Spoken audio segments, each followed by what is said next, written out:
Hello and welcome. What is this, you might ask?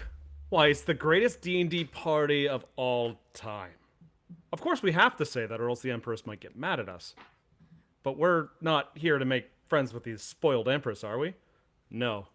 We're here to steal gifts from right under her nose. It might be her party, but we're taking her gifts with us. Here are our lovely players tonight. Hello, David. How are you? I'm golden.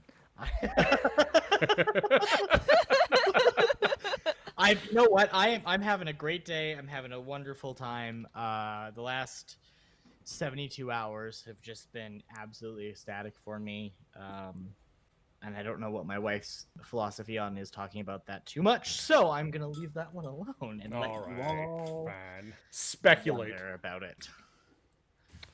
Ryan, how are you, friend? I am fantastic. That's wonderful. All right. Yeah, nothing new. Just Fair. fantastic. Awesome. That's great. Mac, how are you? Sorry, I've been thrown off a little bit. Good. No. No, not you too. Saw the Dragon Ball Z superhero movie on Friday, and it was awesome. Great. So that was pretty cool. Other than that, I've done Dick All this weekend. Isn't as great. So let's make tonight lovely. Yeah, exactly. Melissa, how are you? Well, Mac, you're in luck. I am here. No, I'm doing great. I had a wonderful weekend. My best friend had a vow renewal, went out to the mountains. The weather was amazing. Roads were great. It was a really good time. Awesome. That's And now I am very excited for what the next 4 hours are going to hold. How are you? I'm not doing too bad. I have been stressed out about this. No, not stressed, just nervous. Lots of nervous energy. You know what, Riley? All I can say is we know for a fact you're going to do fantastic tonight, and that's all we expect from you is the absolute best. And if you don't, I'm gonna fuck this shit up so bad that you're not gonna be able to run a second one. All in right, this you world. guys have an absolutely wonderful evening. I'll see you guys later. Don't worry. We not only anticipate, but expect the best. Yeah, what? Take that hat off. I love your hat. Thank Please you. don't kill us Thank all you. in the first 10 minutes. Oh, look at that. The ship is crashing. Oh, no. You were all in the bow, and it's the only part that collapses. Yeah, exactly. Well, Uh, let's have some fun tonight. Let's play some D&D. I do not have the round table, so we're gonna or the intro, just jump right in. We are just jumping right in because I welcome you all to the city of Black Smoke, Carcosa.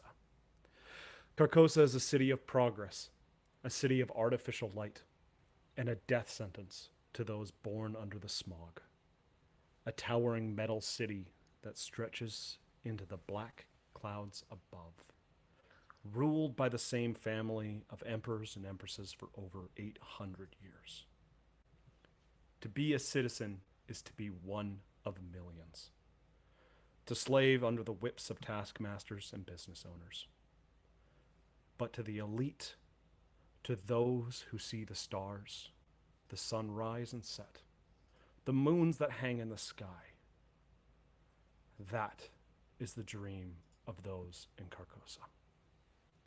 However, to be an elite is to also have a target on your back. By those who are capable to find ways to create chaos, to steal, or even kill those who no longer dream. Our story is of some of those capable. Those who seek balance, or those who seek riches. Only time will tell. I welcome our viewers, our players, to the city in the smog. This is the Heist across the blackened sky. All aboard! Last call! Bronze tickets only! Last call! A portly man exclaims across the busy station. None approach immediately, as the city guard keep back the rabble and those with fake tickets. But two men come running towards the guards with bronze tickets in hand. The guard approaches and accepts these tickets, and after a few verifications, the guard steps aside and allows the two men to run up the ramp. Sky tram leaving port 4! The balloon quickly fills with helium and other gases, causing the tram to shift and creak. As these two men find their seats inside, the lights begin to flicker alive, and we see two faces. Who do we see here? Ryan, would you care to go first? Slightly past his prime, noble-looking gentleman, in well tailored, but perhaps slightly ill-fitting suit. He is Baron Viltus Vards of Nekur. Fantastic. Now, Baron, across from you is a certain gentleman. David, would you care to describe your character? In complete contrast to the Baron that sits across from him is a man who looks to be eternally in his prime, with perfectly fitted clothes and a almost supernatural glow about him. Is Viken, the scribe of light, a man who always seems to be exactly where a story is to be told. Little do most know that if a story can't be found, one can always be fabricated. As you two sit down, the small ship begins to bounce around a little bit as turbulence hitting the bottom smog layer hits you. As the ship climbs and climbs into the air, small shutters on the side of you begin to slowly open. And you look out the window. As the last layer of black smoke disappears from view, we are treated to what might be the first time for some. The beautiful night sky. A canvas of celestial bodies, of stars and the moons. Now, is this the first time for either of these characters to see said stars or moons? Ryan, I'll let you go first. Yes, we'll say it. First time on an airship such as this. Okay. What's your reaction to it? Somewhat odd. A little distracted. David. By contrast, again, Viken has seen the sky many times before, such as a situation allowed by somebody of his stature. And if anything, he's almost bored as they climb out of the sky. As the ship rocks back and forth, and the moon shines its light, a glint of steel catches your eye. And you see for the first time, if we can move to the picture one, the one that has the picture with the players on it and stuff. I don't know what to call that one. As you marvel at the sky, the steel catches your eyes, and you see this behemoth of a ship. With the light shining off the hull of the HES Gilded Victory. Deep blue steel and painted gold shines off the bright moonlight. As you draw closer, the details from the floating fortress come into view. A figurehead of massive size, of a female dragonborn with its hand outreached, holding a beautiful sword. Feathered wings, which leads into carved details of carved details into the metal hull of victory scenes, battle, and wealth. Slightly dulled by the stains of smog and filth from the city below. But what really catches your eyes are the turrets, the cannons, and other weaponry.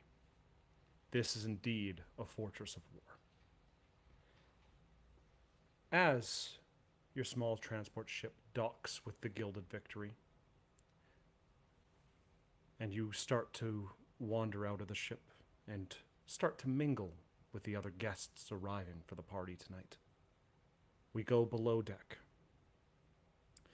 to the confusion and the... Ooh, that's the wrong one. That one. We go below deck, where getting unloaded is gifts, food, fuel, and other needed supplies. We discover 2 stowaways. Or are they stowaways? How did they get onto the ship? And who do we meet first but a certain character played by Mac? I didn't know how I was going to introduce you because I would like you to introduce your character. Mac, you are muted, my friend. My character, knowing his abilities and his way to work well with people, managed to get onto the ship quite easily. Using a facade of a position of power, he spoke with one of the people who works inside, explaining how as a young boy he always wanted to work on ships, but being of royal descent, his father would have never allowed it. So every chance he gets, he comes down from the upper deck to hear the thrumming of the insides of a ship. And Okay. while there, he had mentioned to the guy that if he loses his way, could he guide him back up to the top decks? Okay. I don't know if he will go for that or not, but Oh. I walked on with this man who works on the ship, and I will walk up to the top with him if need be. Fantastic. And then we have but one more thief aboard this ship this evening. Melissa, you describe your character, please. Echo is a woman of many faces, many identities, and a past that she doesn't speak of too broadly, seeking a way home. When she first came to this land, she was not brought voluntarily, and she has sought a way out. When she saw her opportunity along the loading of this vessel, she thought she might have finally seen her way to getting back to those stars. Okay. She wandered along the dock as the guards don't pay too much attention to someone walking quietly along with the rabble. But those stock boys bringing in the goods, overtired, overworked, those under the smog often are, it was just all too easy for one to disappear for a moment around a corner and reappear. Echo, being a changeling, took on the facade of the person that she had given a break to and entered the ship. After hiding behind a pile of boxes, took on the facade of a guard who she equally disposed of before this gentleman came up asking if they would bring him to the upper decks. Oh yeah, I should probably note, because I completely skipped over this. Everyone else mentioned this. I've mentioned nothing of who I am. Yeah. Yeah. Right. I am a tall, slender, pale-skinned, silver-haired Dampier with a silver tongue. Ooh.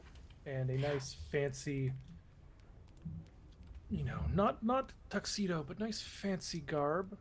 That is very office Gothic chic. Yeah. Okay. Echo, and this is going to be hilarious then, because Echo is a changeling whose natural form is silver in great detail, and she just keeps swapping out cloaks right now. Yeah. It's useful. So, as you two kind of actually convene, because the gentleman that you guys are talking about is actually the same person. He's taken a liking to you, Mac, of course. He's an older gentleman. He Yes, he seems to be one of the guys who is one of the deck masters, basically. Yep. Yes. Well, we'll get you up to the deck. We'll get you to unload a little bit up there. Oh, you, boy! Points to Echo. Grab one of those crates and come with us. Right away, sir. Do you have any strength? Strength? Oh, I'm strong. Okay. Yes, yeah, grab one of the crates and we'll go upstairs and unload it up there. And Gerald beckons you both along and is walking up these stairs a little slower. I turn to him and I go, Gerald, I will make certain that your master hears of your kindness today.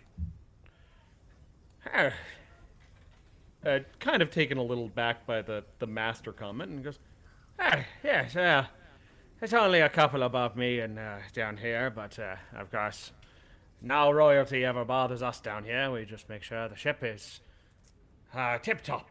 And Well, I certainly hope that my royalty has not been a bother. they don't pay too much attention to us down here. As long as we just keep it running, they don't care too much. And just kind of creaking his way up the stairs, you guys find yourself just off the kind of main drag where all the other party guests are coming aboard. And you guys go into like one of these supply closets, probably for one of the kitchens. And it's just the three of you as you're unloading these crates here. Oh, these old bones are getting tired here. I think a couple-minute break might be okay. And he pulls out a pipe, and he packs it a little bit and lights it, and he looks at the both of you. Take a seat, you two. I will take my seat. And he goes, all right.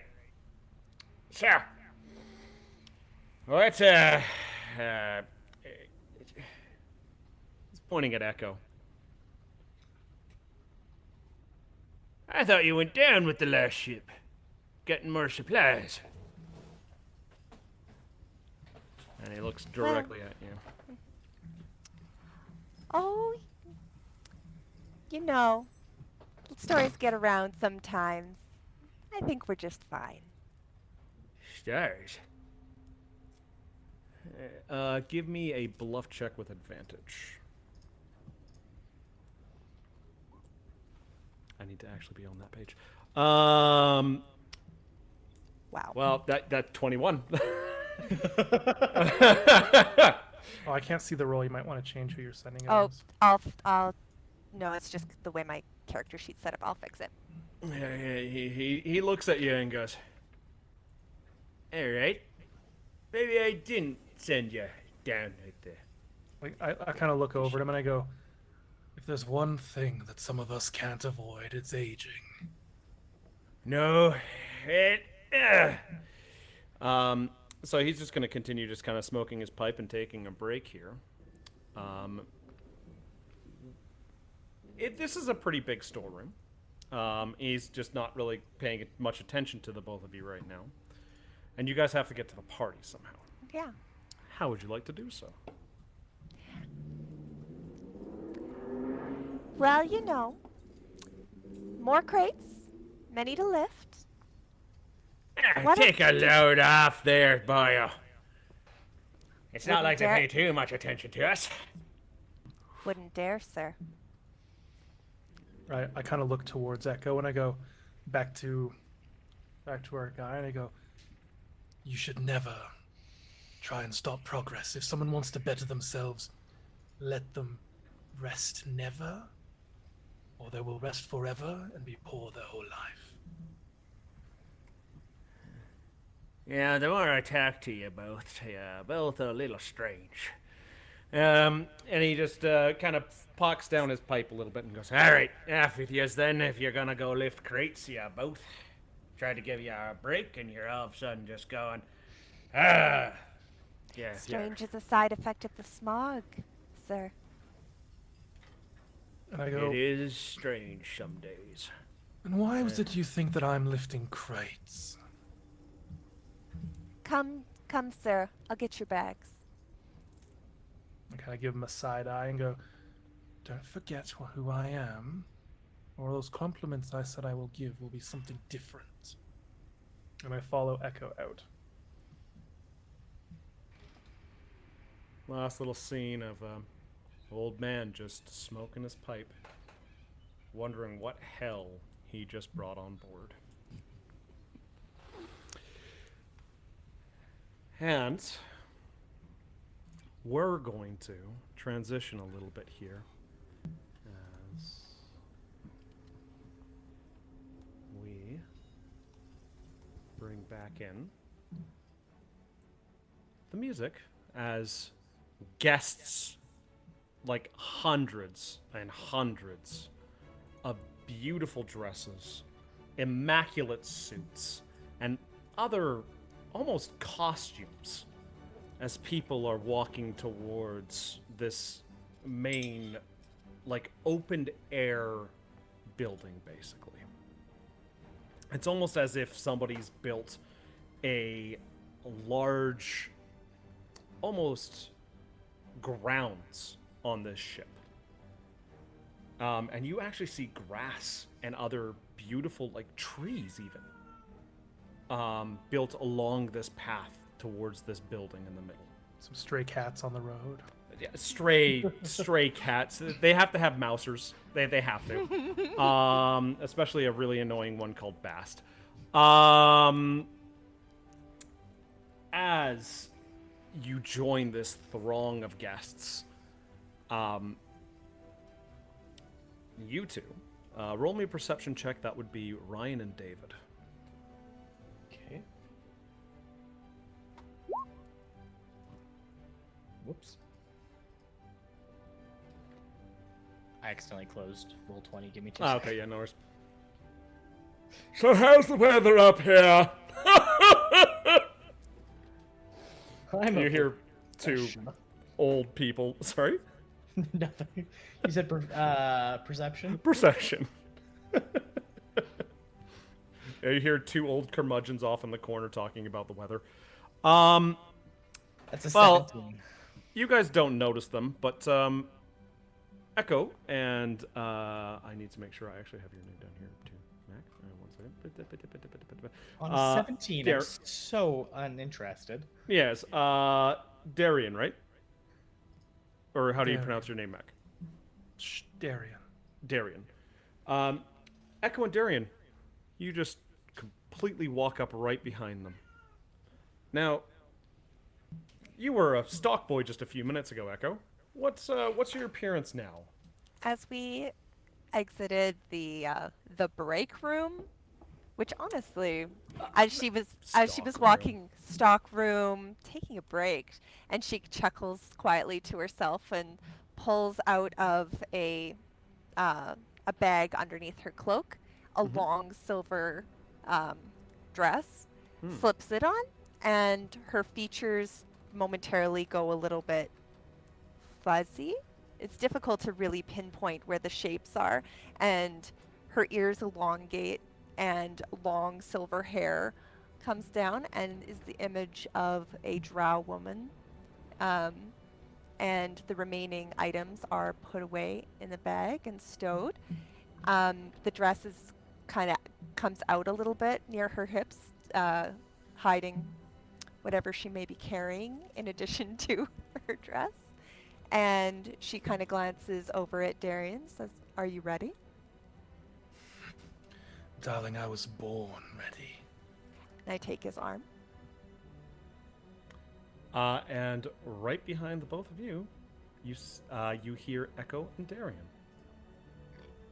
who snuck up completely on you guys without you two even noticing. I'm going to pull up on the right side of of David's character. You said Vilken or Viken? Viken. Viken. Viken. I don't know, Viken, and I kind of get close to his ear and I go, "Well, Matt's old chap." With a smile, I reach over and I caress your jaw. I bear a single fang and I go, "Now, we don't want to blow our cover. I can't be here with both of you." That's not what I heard the last time you asked. Darian will accept any sentient being in his book. I'm well aware. But perhaps we should keep our eye on the prize. As you guys get closer to this beautiful, like almost manor in the middle of an airship, this memory starts popping into your head, Viken. About a meeting about a week ago. And your informant, Matthew Corvus, going through the floor plans of the HES Gilded Victory, target info, and what, of course, the benefactor of this evening is asking for. I'm just going to quickly stop that music, and we are going to do this music. Oop, back to the beginning, come on now. And we find ourselves down in the dirty streets of Carcosa once more. About a week ago. And an ill-lit sign on a pub is swinging. What is the name of the pub, guys? Withered cup. The Withered Cup. Perfect. And, Viken, we see you, of course, a little out of place in this part of town, but that's besides the point. You can find yourself anywhere, anywhere, anytime. You swing open the doors, and there's some rebel and wrath all around. And then you see the bartender, cropped elf ears, looks up at you, nods to you, and you hear a... And you see one of the tables off in the corner slowly start to swivel down into the floor. As you approach these stairs and go down them, the table slowly lines back up. And you join these others and Matthew Corvus. Matthew is one of your trusted informants, and he's a good friend. He looks to the four of you and goes, "Finally you show up. Jeez, we've been waiting a half hour for you." You know what they say? A good story always happens when it happens. Well, a good story may be a thing, but it's not going to put money on the table now, is it? Now, sit down. He pulls out a few dossiers and throws them on the table. He goes, "There's 5 people aboard the ship this evening that you need to make sure that you clock. They've got the wealth we want. And of course, there is the one thing we need to make sure we get. But use these 5. Get on board that ship. Use them to distract. Use them as a way to get to the gift room. Maybe tempt them. See who they know on board. Our main goal tonight, however, is a gift from the country of Smoxthea. The benefactor will pay nothing if we don't escape with this item. Apparently, it's being held in a large chest with a timer. However, we got a key that will be able to open it early. Use the guests, guards, and other officials to get into the locked gift room. Get the chest, and get to the bribed airship waiting for you on the lower levels. Cost a pretty penny to make sure this happens. We got tickets for the two of yous, and then the others, well, you'll have to get on your own ways. That will not be a problem, don't you worry. Good. Now, the targets. The first one is the Clockwork Priest. Nothing is really known about the priests themselves after they become elevated to the voice of the goddess. Oh, spectacular title. When one becomes the holy see of this church, the person of note name is removed, records of them burned, and the families are either magically muted, or in some cases, memories completely erased. We know that a large gift has been given from the church. We also know that they're seeking permission to construct a large monastery in this empire's capital. The benefactor is willing to pay extra if we find out what the gift is. And if we're able to lift anything from the priest, well, that's extra in our pockets. Next. Yes, well, I'd say maybe finding out what the gift is, but stealing from the church, bad idea. Stealing from the church is never a bad idea. The They're church just has gods. long arms and long memories. I guarantee you their god does not want to come near me. Their gods have no idea what even happens on this plane. And Yes, what with are your gods? smell, I don't blame them. And honestly, what are Did you say that to gods? me? I Hey, now. reach out and I grab him by the throat and bare my fangs and say, I will aid you far beyond your current age in a single bite. Corvus pulls out a piece of paper and whacks your hand. No, enough of that. The next target, if you'll like to listen to me, Always. is the Gnome Queen Swift Song, an artificer who recently took over the mountain city of Levislofa, Voloto. It's a hard city to pronounce. As you know, the city is one of the only known helium mines on this continent. The revolution was quick and brutal. Swiftsong and her people rigged all the mines with explosives after quickly dispatching the Empire's liaisons. The Empire dares not enter the city with fears of the entire mountain going up in flames, causing decades of economic despair once the helium reserves dry up. The Queen has experimentally extended a hand to the Empire, and her showing up is most likely a show of placating both parties. She carries half of the key to the explosives at the mountain. Our benefactor would be most pleased if we were able to lift said item. It would give them an edge on the trading with the city. Next, Marcus van Dunder Vassal, Esquire of the Firth. I am never saying that name fully again.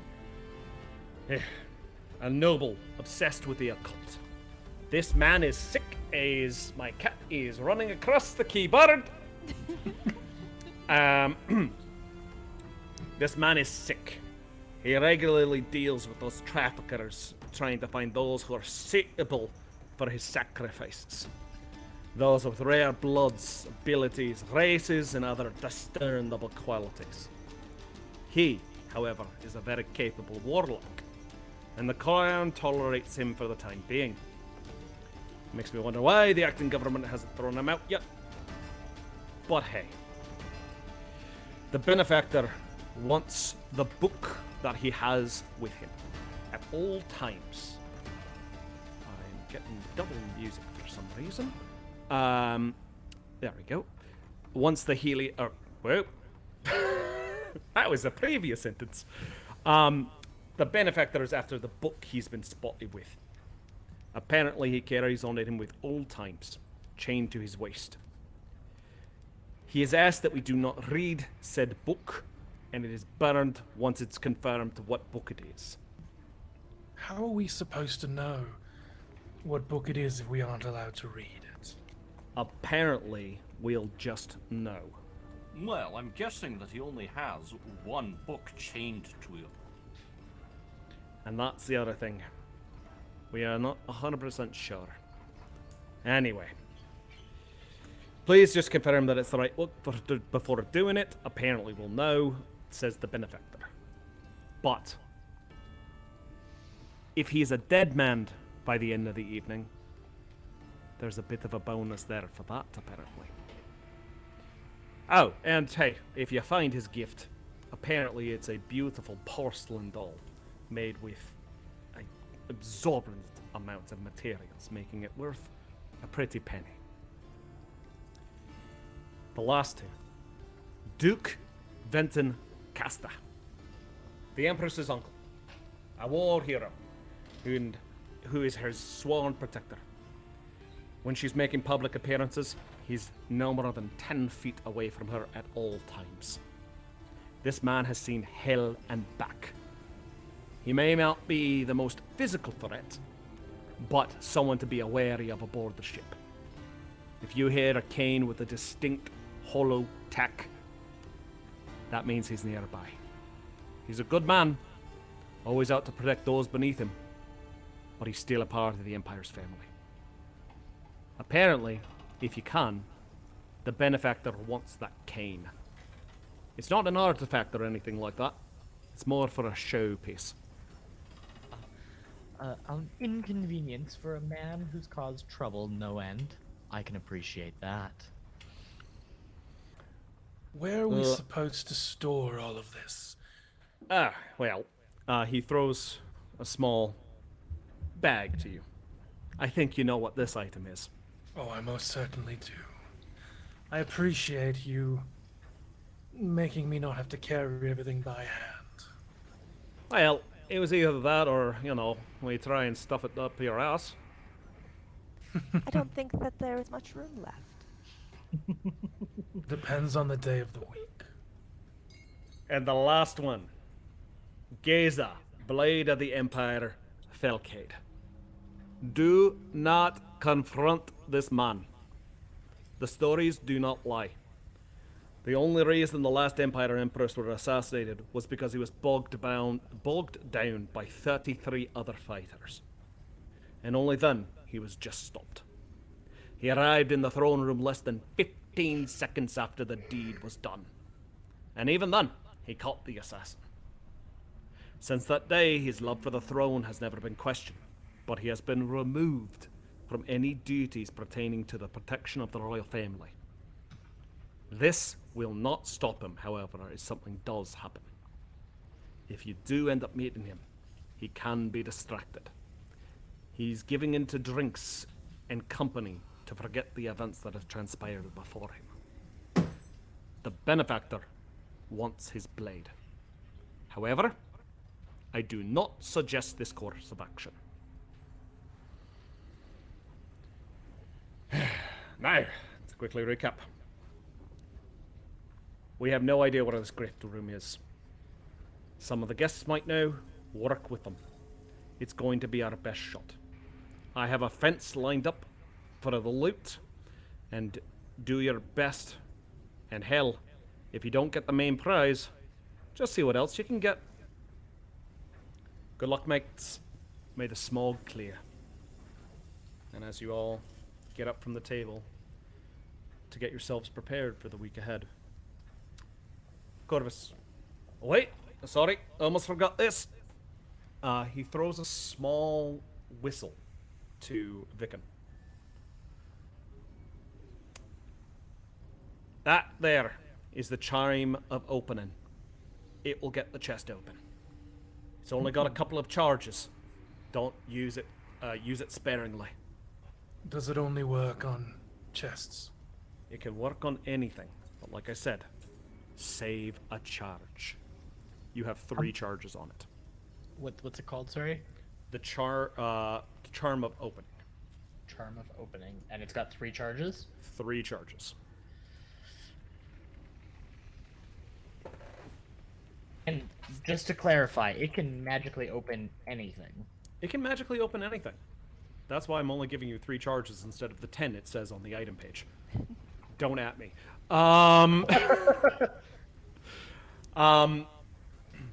As you're finishing for the night, the week passes in a very quick succession in your head. You're getting excited about a party. How did you guys, in a few minutes each, or in a couple minutes each, how did you guys get ready for the party? What was your mantras? What did you guys do to do so? Who would like to go first? I guess I'll start. Yeah. Nothing. I'm used to this sort of thing. While I may not be officially royalty, I happen to have, excuse me, dual personalities, Oh. and one of those is of royalty. So I spend my time engaging with people who are higher in status but lower in power than I am. And I go to a lot of these parties. I meet a lot of these people. I'm sure there might be people that might recognize me. And while others may be doing planning or this or that, I know what I'm there for, and I've spent my week basking in the glories of the city streets at the pubs and the fancier bars, and spending my time with all sorts of beings until the time comes to get to the ship, and then I will stop. But until that 10 minutes prior, I'm busy enjoying myself like always. All right. Preparing for an event such as this is less about what, but rather whom to wear for the evening. Echo spent the week observing individuals until she ran across a rather lovely drow woman. Seemed adequate. It was a simple thing to pilfer 1 or 2 of her items and make her way towards the intended target. Entrance to the front door has never been her preference. Hey, this is the way the night's going, guys.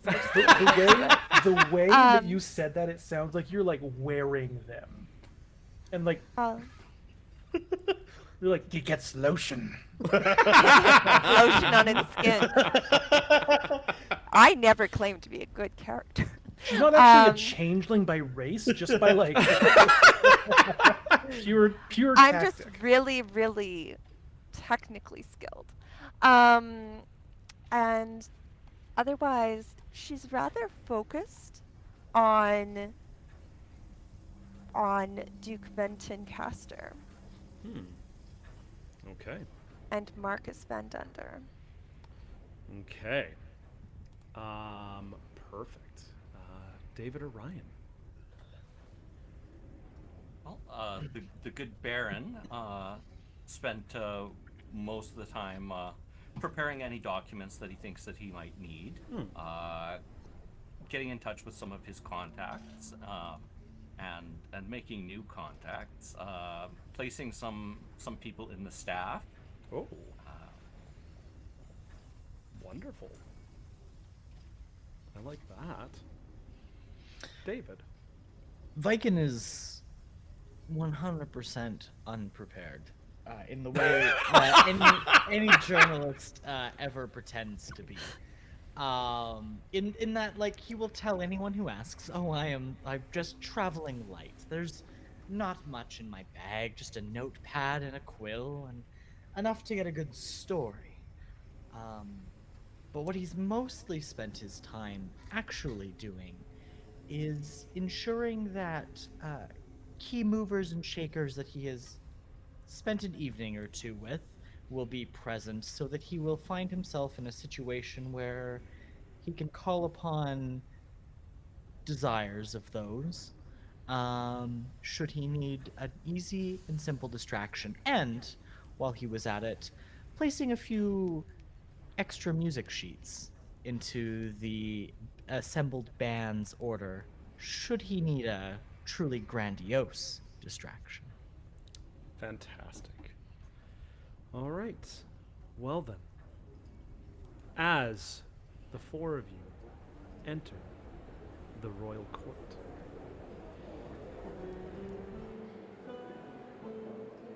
you are assaulted by sounds, dresses, the smell of food, and riches galore.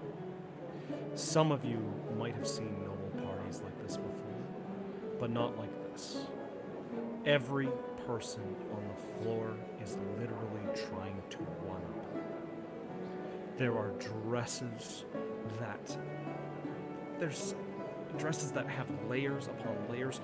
Somebody's wearing stilts, for God's sakes, to literally one-up somebody. There are moving parts in some people's costumes. This is a party. Of course, some of these fabrics and things like that are absolutely beautiful. But the big thing, the one very big thing is, there is not a stain of smog, soot, or dust anywhere. In fact, it's so clean that as soon as you walk into the ballroom, two servants walk up to each of you. Little magic brooms, white gloves, and dust you. And you just see a layer of smog literally get lifted off. You have never seen your clothes sparkle as much as they do tonight. The colors pop. Heck, your skin even seems healthier. They nod to you, and they return back to their post, waiting for the next guests to come through. And we find ourselves in the ballroom. Now, I'm going to move us over to a map. This map is going to be a bit of an interesting one. There is groups of people. There are your targets amongst some of these people. And there'll be a little bit of other kind of things happening. So I'm going to throw your characters on now. This, of course, is not a combat. This is just to know where you guys are going to be moving around. And sorry, nope, I have to do it like that. There we go. Yes, Echo, Darian, and of course Baron.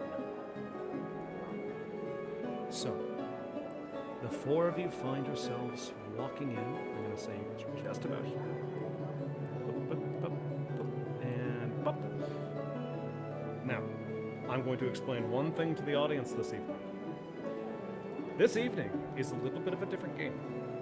There's a lot of talking, there's a lot of RP, there's a lot of using skills to try and find information. This is a heist after all. There are two very special rules our players have this evening. They have, now listen here.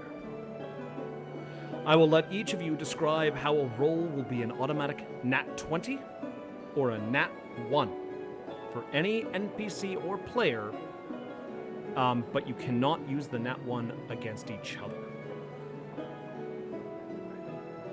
This is how we deal with this. Each of you will get a flashback describing how you prepared for different roadblocks to be used at any time during the one-shot. Basically gives you an advantage for a roll or sets an NPC up to be in a spot. I will end by describing one very interesting character at the very top. Up at the top railing, you see a very short person in a beautifully woven dress of silks and charmeuse. The reds and orange colors blending to look like a tree in fall to complement her pale skin. Or at least what is complimentary these days. I'm bad with colors, so I mean, please don't sue me. Of course, the dress is keeping her modest, as it is a child in that dress. It is Empress Bronzova, Esquire II. And behind her is, of course, Duke Venton Castor, being the watchful eye over the young Empress. As the music plays, Duke Venton Castor approaches the edge, and where is the music? I have too many things open. There are so many things to keep in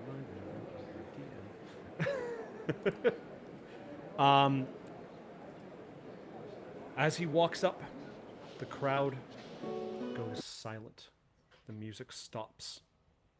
David's chair pops down an inch. And he looks around. He smiles and goes, "The groups may now approach the Empress. One group at a time. You may give your gift and continue the evening's festivities afterwards." And then with a tap on his cane, you hear this hollow staff. The music starts up again, and you see small groups of people approaching the stairs to go up. Guards check them over. Of course, it's a party in Carcosa. A couple of daggers are taken away and given to the staff on the other side. It's not a party in Carcosa unless somebody is stabbed at the end of it. And now we enter into the open party. And like I said, you may approach different groups. In fact, I think we'll just roll initiative, in the sense of each of you will be able to go and do different things. You'll each get one action, and one action is questions, skill checks, etc. And we'll go in order until we get to where we want to be. I don't have the turn tracker up. There we go, turn order. Put that somewhere over here. Darn, I didn't roll. Or did that just... Okay. Oh no! I don't know how to do this. How do I delete people? Oh, there we go. You select them, you should be able to. Yeah. Yeah, there's not a Wordforged Titan in here. Maybe there should be just Tonk chilling in the corner. Yeah, there's a very suspicious looking character in the corner. Okay. Smashing trees into maps. Yeah. All right. It's not last muted, week's Melissa. episode bleeding into this one. Yeah. And get And, back on that. No, Fox Club, you're not here either. Well, actually, the Fox Club could be here, to be honest. All right. We have in So you're order. muted. Darren. So listen to what he says. Yes, sir. You get to go first. There are many groups of people. Is there any particular group that really calls your eye?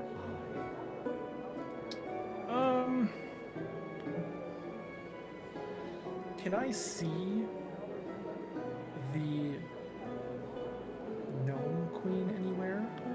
She? Roll me a perception. This will not count as your action. Yes, sir, doodle.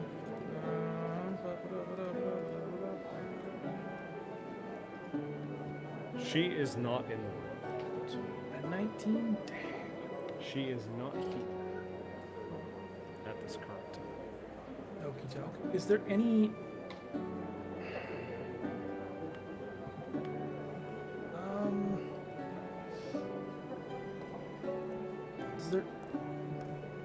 any other gnomes here at all?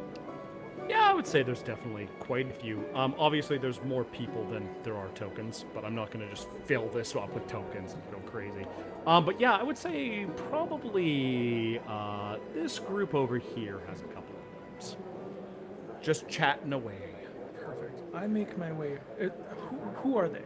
As I'm walking up, male, female, anything else in between and out of that? You can guess that one of them is a female, and you can guess that the other one is, I would say just non-binary kind of thing. Very just fluid. It's like they're wearing a suit top with like a dress bottom kind of thing going on. Perfect. Very gnome fashion at the moment. Awesome. That's the one I engage up to first. I'm gonna stroll up and I go, oh, I see that the fashion has hit the realm of the gnomes, I see. Darling, we invented this fashion. How are you this evening? I might have to take some pointers from you if this is what your kind are creating these days. Colors. From the mountains to the runway, I love it. The gnome smiles and does a little bow. What may I do for you this evening, friend? Sorry, I'm just watching David's face. Like that line, David? I do. I love it.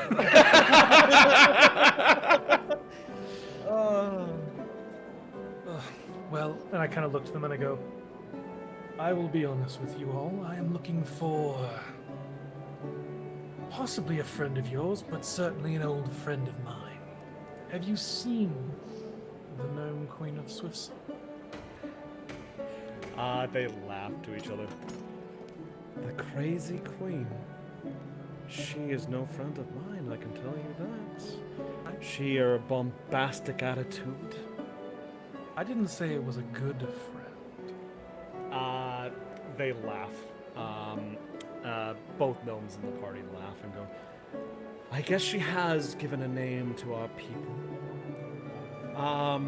She's not here yet, but she will make her entrance, don't you worry.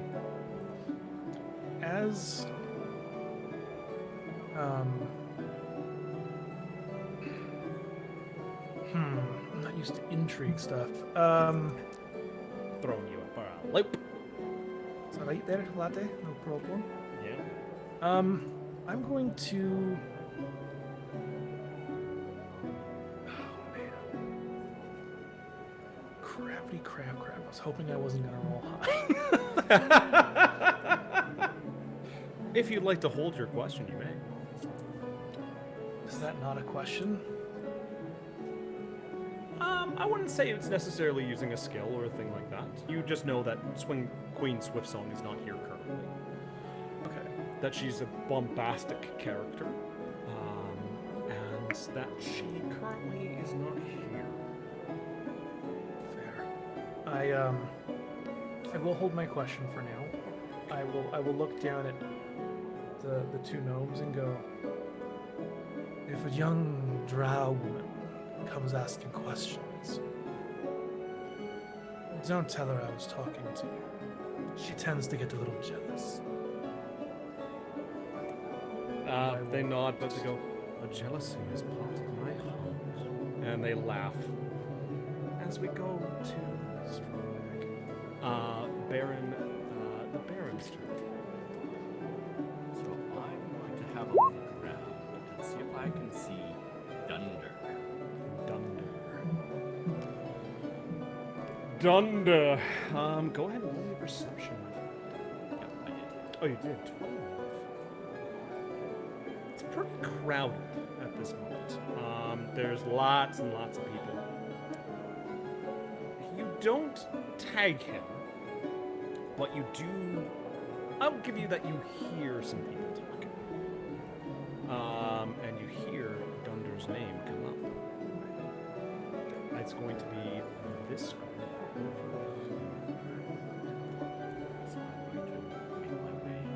Delicate. I got a genuine Finnish Mosin ready.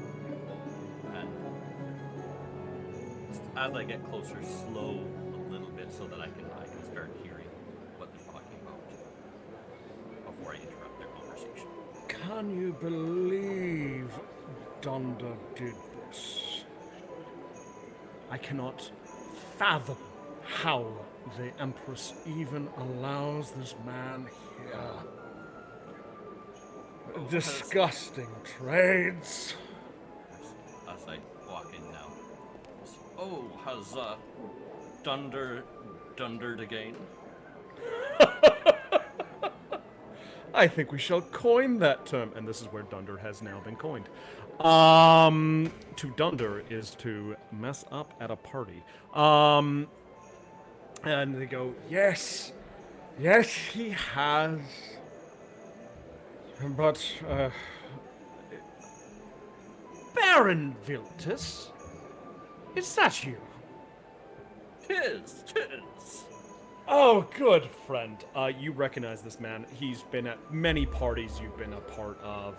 You can't remember his name because, well, I mean, he's not important. But he's a minor trade lord, basically. And you know that he deals with grains and other goods coming into the city. What's considered dirty work by the trades is like food and other things like that. But high enough stature to get to a party like this. If you want a little bit more information, I will need a skill check of some sort. Let's give a schmooze check. Ooh, a very good schmooze check. He likes you a lot. He's like one of those kind of guys that just goes a little too ham with the people he likes. Like he's just he wants to always be attached. He wants like, I need to be a part of this party. I need to be here for this party. Kind of guys. And he goes, yes, Dunder. He's been making very odd requests of me. He's asking for some of my slaves, and it's just, you don't ask a man for their slaves. Just rude. Yes, well, I did hear a rumor that he might be somewhat cursed. Dunder cursed? Yes, and he's using sacrifices to try and extend his life. Roll me a bluff check, sir. 23 on deception. Are you serious? Yes. He pulls out a fan. Intriguing. Yes, unless you want those good folks to die, I'd not send him anywhere. Well, it's not necessarily about them dying. I could care less, but dying for just dying in his hands? Ugh. Yes, well, and extending his life. Ugh. Warlocks.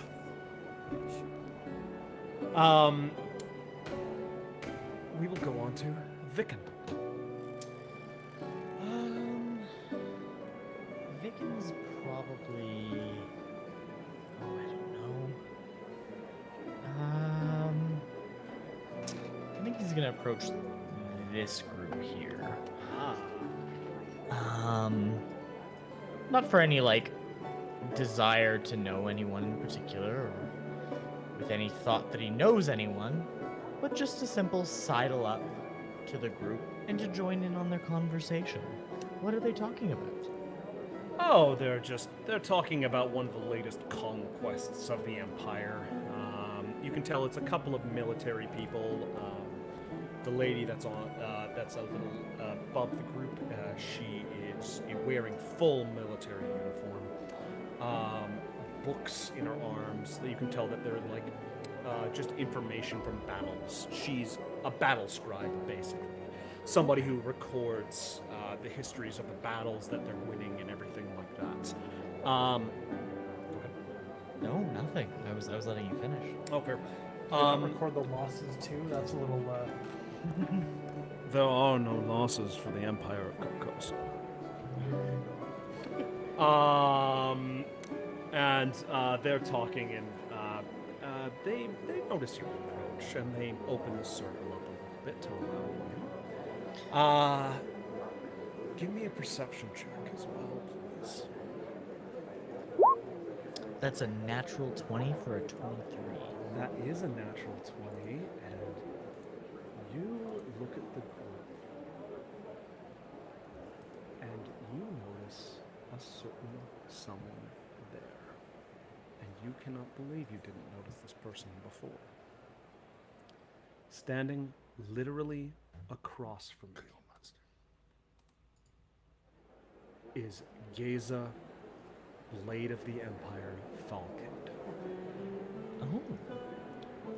This gentleman right there is a pretty I missed boy. it.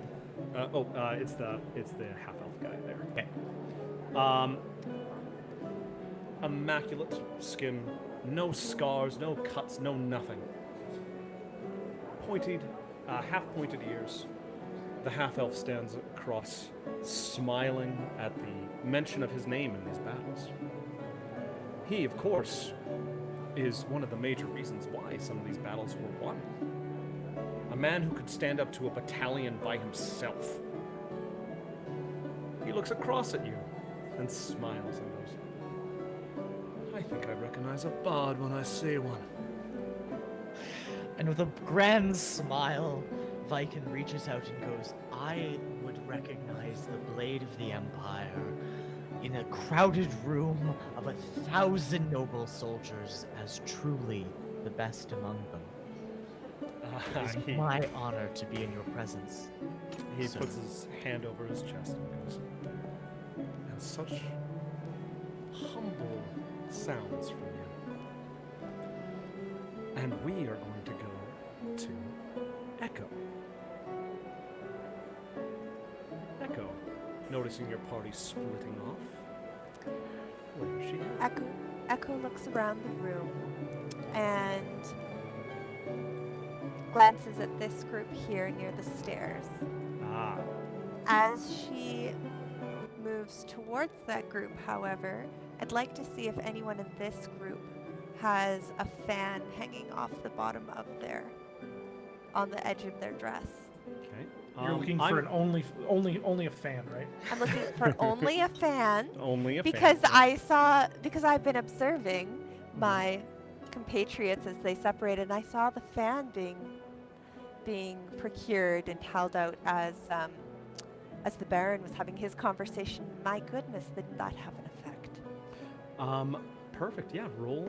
You know what? Unfortunately, Just I roll don't me a have- sleight of hand. Unfortunately, I don't have one. However, on it. That's not that good. Oh, that's with guidance. Okay. Oh, sorry, I need to turn that off. Okay. Oh, fair enough. Okay, so you got a 9. Okay, so I'm gonna say the party, the music, the sound catches you a little off guard, and a waiter who's going around with plates like this bumps into you as you go to try and grab the fan, and you grab. Okay, I'm gonna roll a percentile here actually. 50 up, it's male. 50 down, it's a female. Okay. You grab the side of a very feminine man, who is wearing a beautiful dress, but has a beard about down to here. It's a dwarven man. And you just like grab his side, basically. Under her breath, she goes, I hate these things. Meaning the party. It's like, I hate these places. Hello! Oh, you grabbed me side? Drawn as if by magnets. How are you? I'm terrific, how are you? I mean, it's a little bit forward, but It's a pleasure to meet you, Mr. Ironsides. Ironsides. Lovely. Are they? Oh yeah, no, it is an iron girdle that he has on.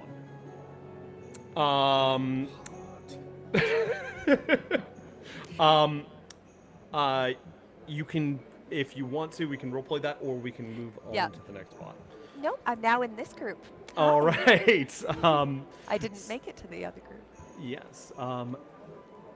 Okay. So you're right. You're now with this group. All right. Oh, or- Where's the guy that I ran into? You ran into one of the people in here, basically. Okay, so yeah, now I'm in this group. Okay. All right. Give me a perception check. Perception. Natural 20 for a 23. All right. I will give you. None of your targets are in this group. I can tell you that. Okay. However, there are some people who are chatting very loudly about Duke Venton Castor. Okay. So I will give you that because that is a little bit of info gained. And as you join this group, the dwarf kind of moves aside and lets you in.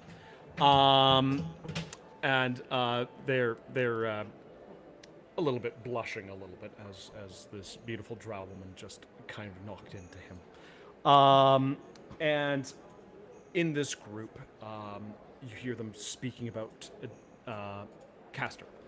And very bravadly goes, "There's something a little strange about the Duke tonight. He's not standing very close to the Empress. He's being a little sidetracked, if you will. It's very unlike him. I know his eyes have been going everywhere. I do not know what he's doing this evening. He's letting those guests just go up and speak to the Empress without seeing anything. What is going on tonight?" She has proven quite sure of herself since coming of age. But she's still a very young lady. The lady, nonetheless. Very fair, but only a few years after their parents were murdered in cold blood. Oh. And he steps back a little bit, and we're going to get back to Darian. If I'm interacting with, it doesn't count as an action if I'm interacting with one of our group, correct? No. Of course not.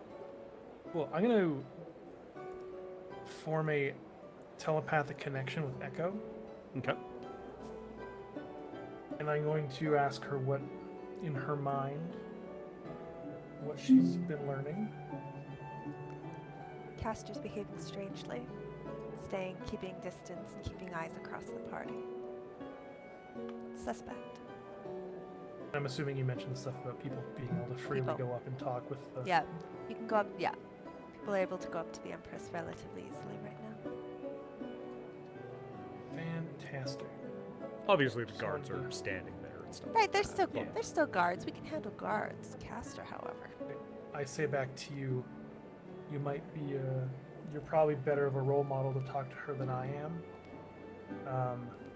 In your head, and then Darling, I've told you once, I've told you 100 times. These places give me a rash. I am looking for someone here who looks nervous. Not particularly like they're not like they're trying to hide something, but just like seems nervous. Just seems nervous. Okay, alright. Give me a perception check. No. Everybody seems to be having a very jolly time right now. Nobody's even angry at the moment. It's very unlike a Carcosan party. If a There'll be fist... blood later. Exactly. I'm going to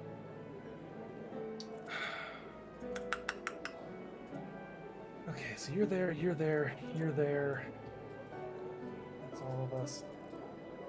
I'm going to move up, oh my gosh, to who's over here? Where? How do I make a big Hold down. indentation? Just clicking. Ah. There seems to be, I would say about maybe 5 or 6 people over there.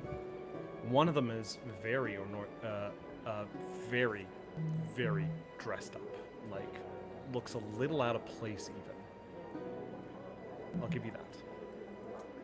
Cool. I swing by. Is there anyone carrying like a drink table? Oh yeah, kind of a little 100%. thing going around? There's like servants everywhere. Lovely. I kind of like, as I walk towards, I grab 2 glasses and I spin around and I hold one out to the person who looks like they're a little too fancy to be here. And I go, I can't tell if you're overdressed because you don't want to be here, or you're overdressed because you want to show everybody up. Either way, I love it. The face stays very stern as it looks at you. I'm sorry I do not partake. Oh, darling, these are both for me, don't worry. He gives a small chuckle. And how may the goddess bless you today? As you realize very quickly, you are standing in front of the clockwork priest. Ooh. Little. And he does a little kind of holding this, and he does a little bow. There are very few things in life that I need. But I will be honest. I didn't realize, and please take this as my not being from around here. And my voice kind of like goes up a notch and goes, I'm not aware of your... Well, I am aware, but I was not aware that you would be here. Are there reasons? Are you invited, or are you here out of your own personal grace? He laughs a little bit as you roll me a perception check. Or not perception, persuasion check. 15. He smiles a little bit and goes, I'm here on church business. It's not very often we have an audience like this with the Empress. And to show the good graces of the Reformed Church, I wanted to make sure we started off on a good foot. I kind of interrupt the last little second. I go, are you telling me that you are the one who brought, that gift? And I kind of gesture over. Is there a table of gifts in here, or is it like... There are some small gifts, but nothing major. This is I gesture over to the table and I go, it's very clear that your gift is not there based on the wrappings. So, tell me, My what gift does would one... be- Oh, sorry. Apologies. So what sort of gift does one give to not have it be displayed with the commoners? He laughs.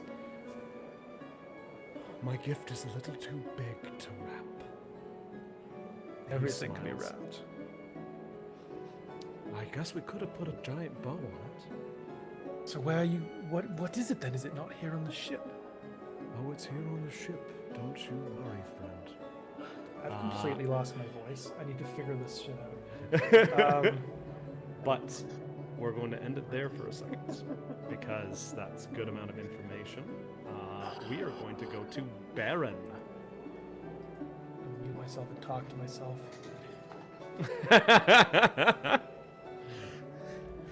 So I'm going to stay with this group for now and keep trying to get more of the gossip Mm-hmm.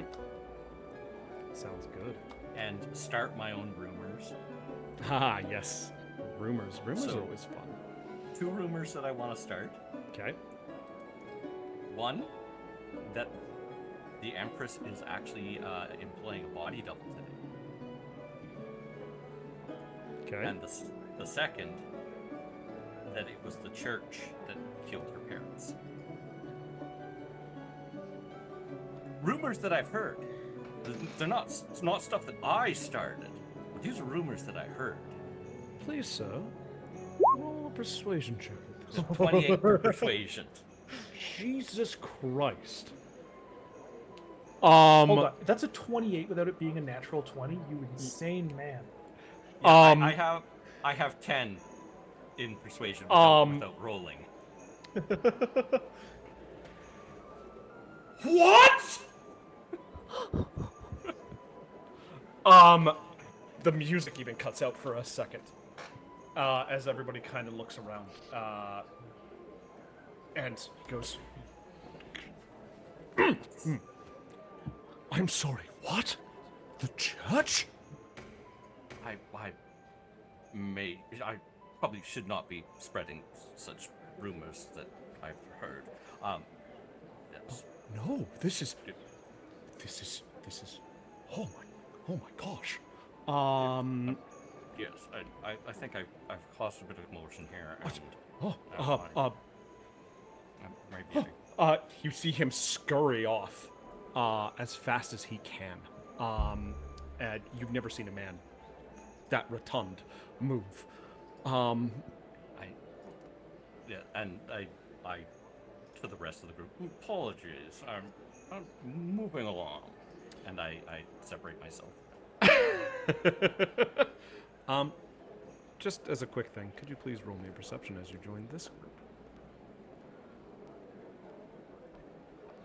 Perception. I just about persuaded you what I saw. You didn't need a very high perception check for this. Yes, ladies, I am a fantastic magical user. I have very skilled hands and very skilled abilities.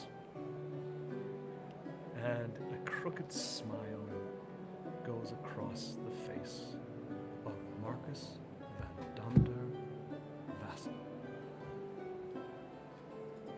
And we will, just before we go to Wiccan, a loud bang happens as on top of a mechanical chair comes in Queen Swiftsong. Upstaging everyone in the room. This tiny queen on basically a mobile throne comes in as these spider-like legs push people out of the way. Sorry, I have a legitimate question here. Yes. Are we still in a steampunk world, or are we going more Will Smith Wild Wild West now? You're fired. The answer to that question is yes. Yeah, it is like a mechanical chair that basically she's just kind of sitting on top of it with what is probably the dead man's switch for the explosives and the mine on her staff as she comes riding in. The party starts!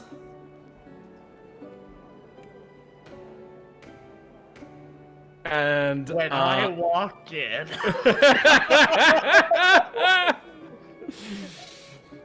And this mechanical spider strodes to the center of the room where tons of different characters, people, approach her, and she is trying to take the spotlight away from the Empress.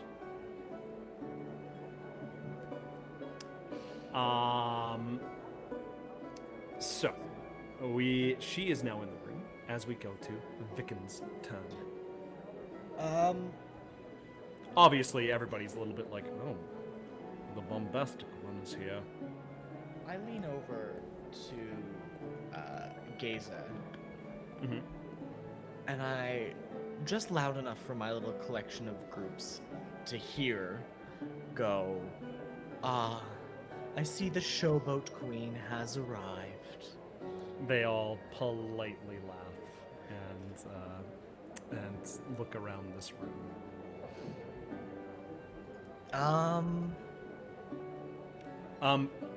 Roll me a quick. This isn't your action, but just roll me a quick performance check. Yes. On a natural one, that's a 7. Okay. So the center of attention is still on her, but that's all that is. Okay. It's nothing like dire or anything like that. It's just she's still holding the center of attention. Okay.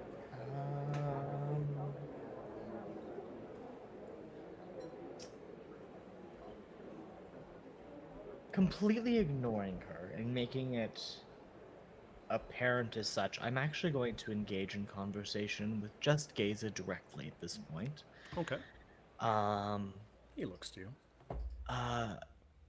you know, as one of the most noted scribes in the entirety of the Empire, I would love an opportunity one time, maybe after all of the hullabaloo has calmed down from this party, to get your story of these wars. I'm sure your war scribes, and I look to the war scribe and I kind of have this look of disdain and just general disinterest and go, do fine enough. But I would love nothing more than an opportunity to hear it from the man himself, if I may be allowed, that is. The battle scribe gives you like the death stare. Just I like don't the even dirtiest acknowledge of it. stares. Not even noticed. Well, a writer such as yourself. Please do roll me a persuasion check. That's a 20. Oh, he's definitely enamored with this idea of a bard telling his story. He's had many stories told about him, though. What makes this story special? I don't plan to tell a story of war and battle where it is merely just your impressive feats. I plan to tell the truth of who you are. The man who carved the way for this empire to be as strong. The man who, without which, this empire would surely crumble. The man who, if it had not been for 100 men more, might have been a second earlier. I would wish to tell your story truthfully, without any form of showmanship, shall we say. But I have a small favor to ask. I don't know how familiar you are with ASMR, but we are blessed with touchings of the gods themselves. And one particular gift I have is that from an item from the true moment that it is there, if I may touch it for just a brief second, I can glean 1,000 lifetimes. And would I be so gifted as to lay my hand upon your sword?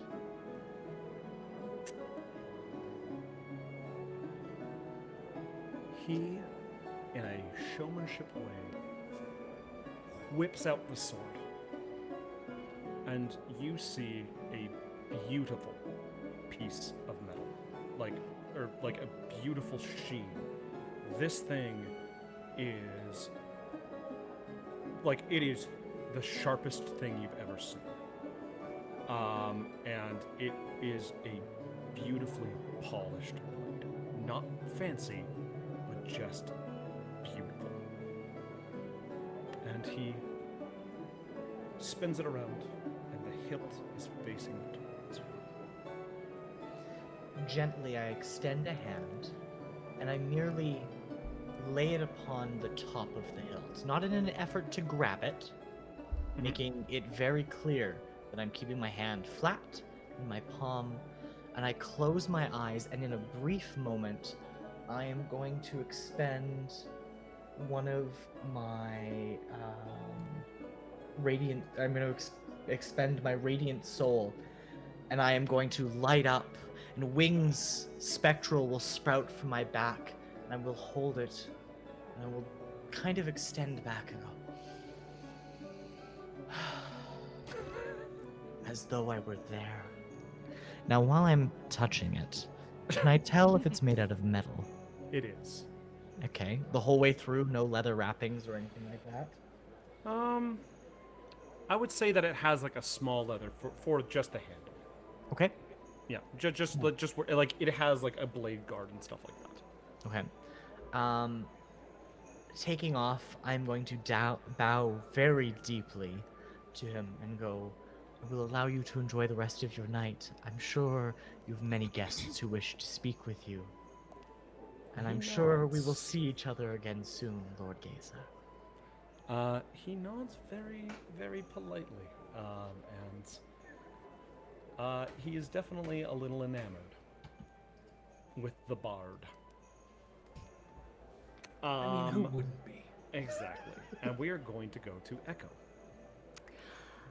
As the queen has come in and my comrade has made quite a show for himself, I would like to observe what Castor is doing in this moment as he's been glancing around, and Okay. he's closer to the edge of the walkway. Yes, he's definitely looking over. Okay. And I want to see where his focus is. okay. Give me a perception check. That's a natural one for a 4. Okay. You don't see where he's looking. Okay. You don't see it. However, I will say that somebody passes in front of him up at the top banister, and he is gone, leaving the Empress up there with her guards. I'm going to turn to the group that I'm standing with and say, if you excuse me, I must pay my respects. You see a couple of glasses go up and things like that. And are you going And- to approach the Empress? I am going to approach the Empress. Okay. Okay, so you make your way up the stairs and you go around, and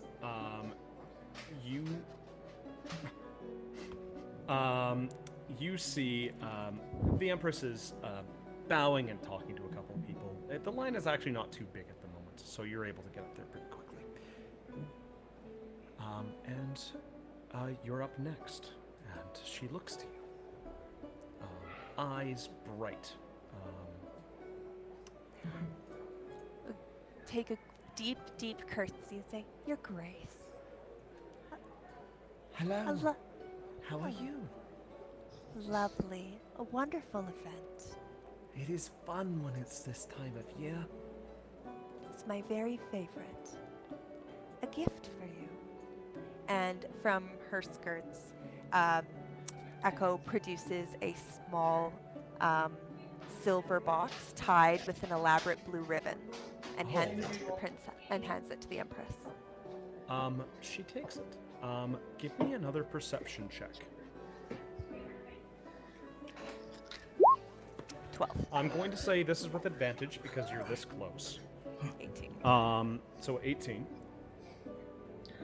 The hands that accept the gift are a lot rougher than you would expect an Empress's to be. Ryan gets bonus points for actually getting one of the things. It's craziness. Yeah. So we're going to remain very normal face and say, I will leave you to your other guests, Your Grace. Thank you. And she does a small curtsy.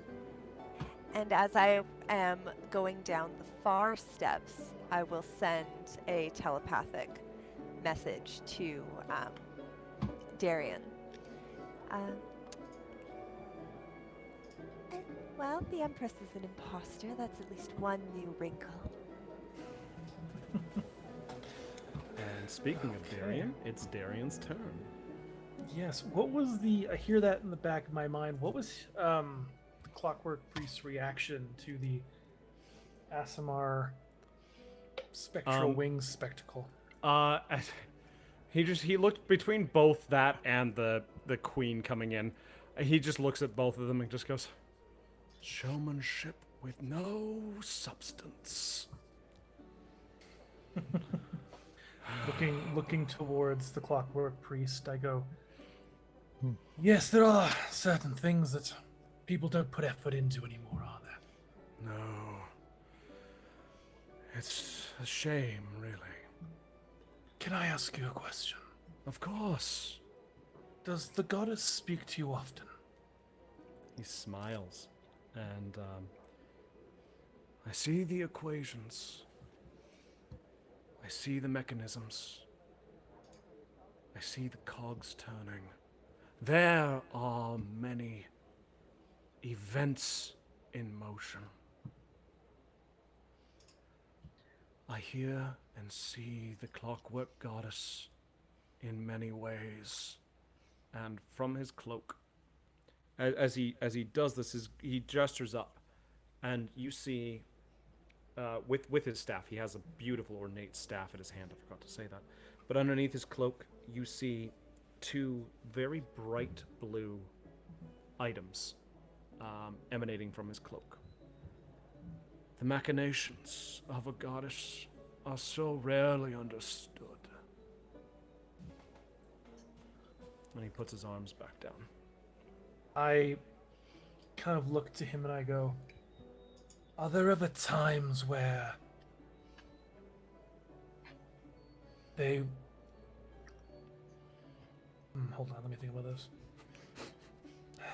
Giant cloak, stuff in the cloak.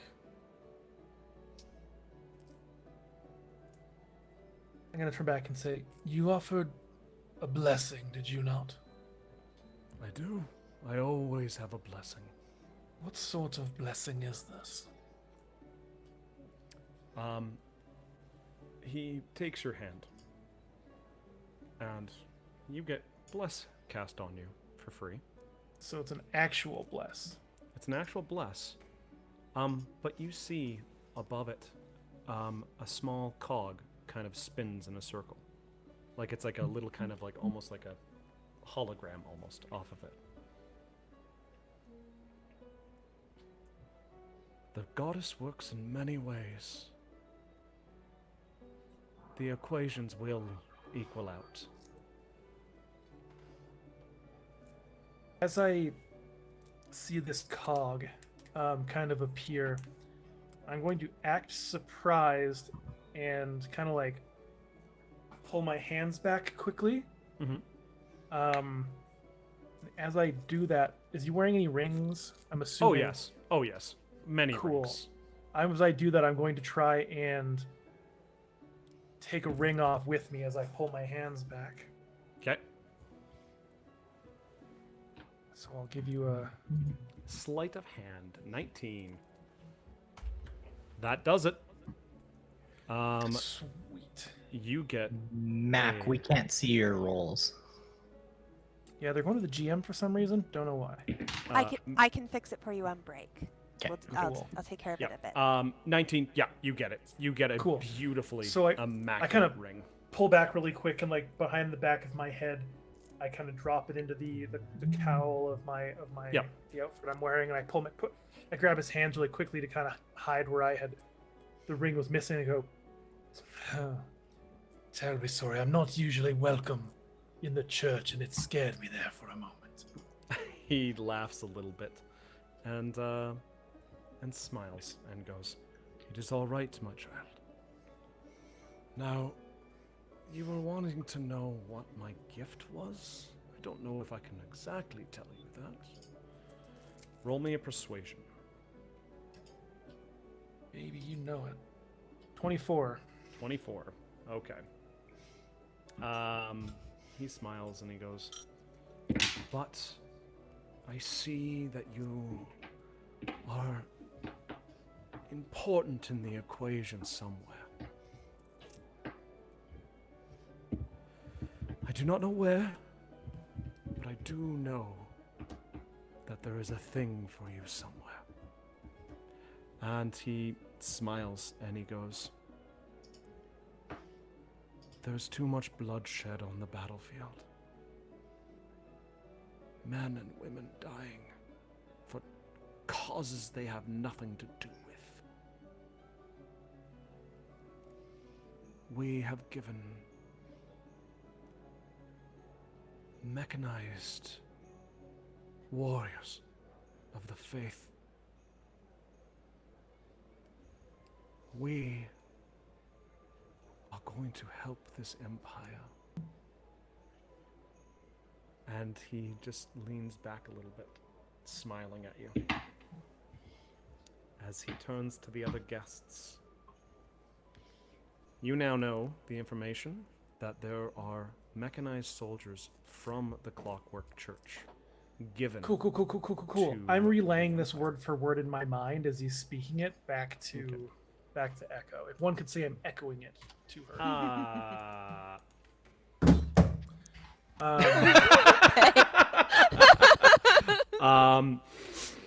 So yeah, you get like a whole bunch of information.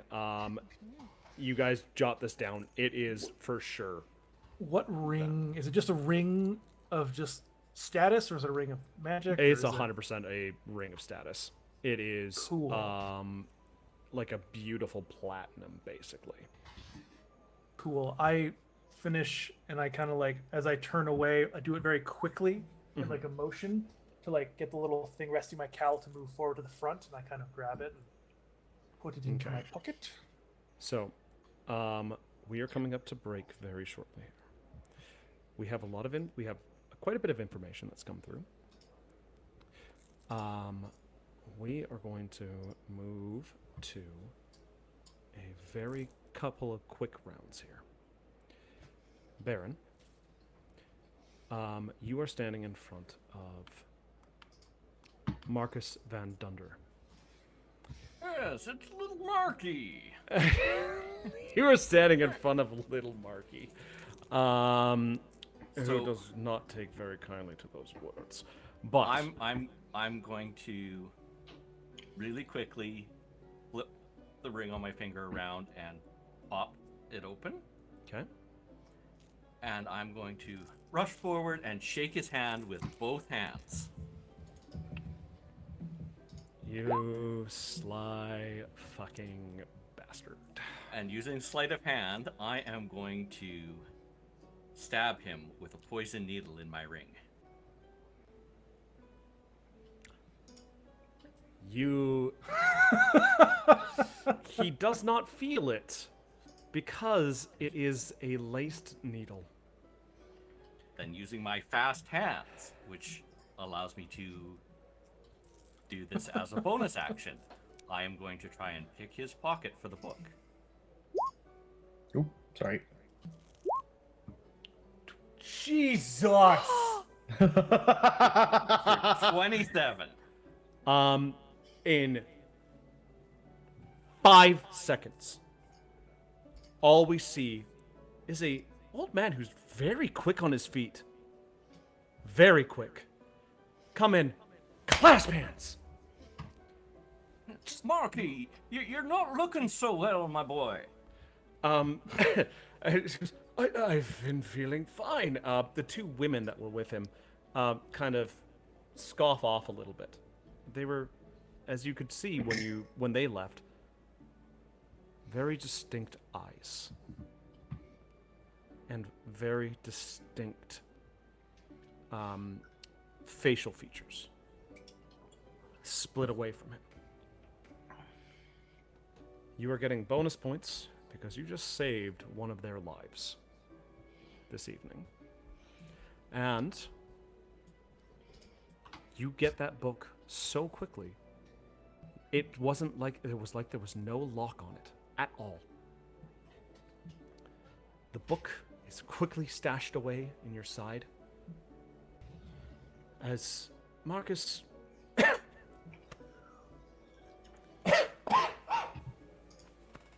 Sorry, I've been down in the lower cities today. Maybe you need another brush off there. Yes. Now this isn't. Is this lethal poison or is this just kind of just like a quick? Oh dear.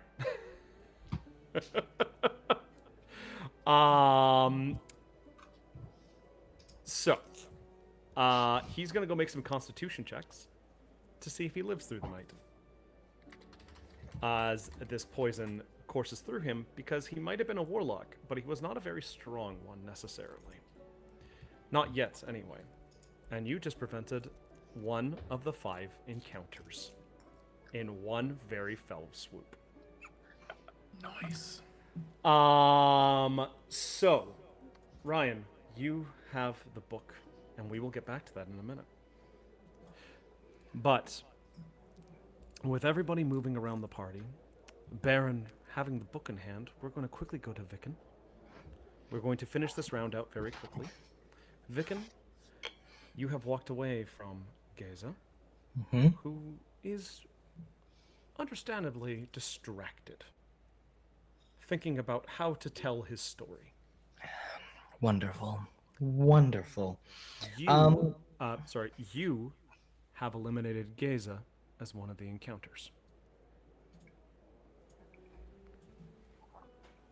As he is now talking to the battle scribe and trying to get a copy of the scribes so that he can make sure he finds you after this. Wonderful.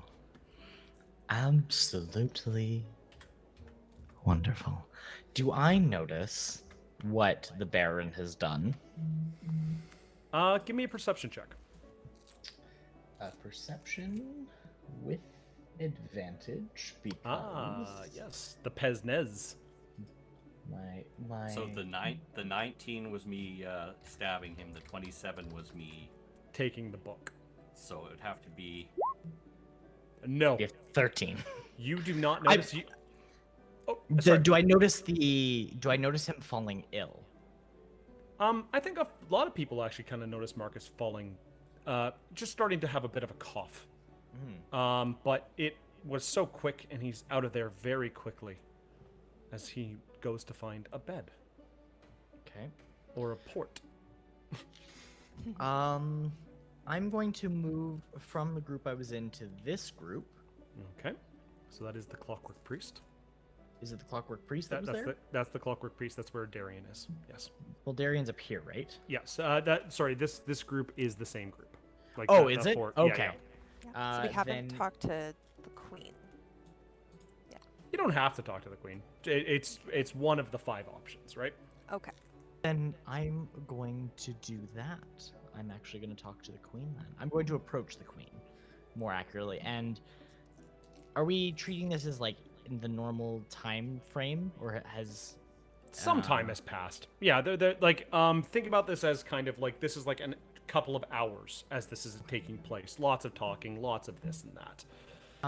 I would like, as for thematic, if as I approach her, the kind of aura of my effects starts to fade and kind of breaks apart into a kind of shower of sparkles around me as I approach and bow deeply to the queen and go, of course, and what would I be if I did not take a time to bask in the Queen Swift Song's mighty mechanical light? She turns to you and goes, "Yes! Finally, another one agrees with me.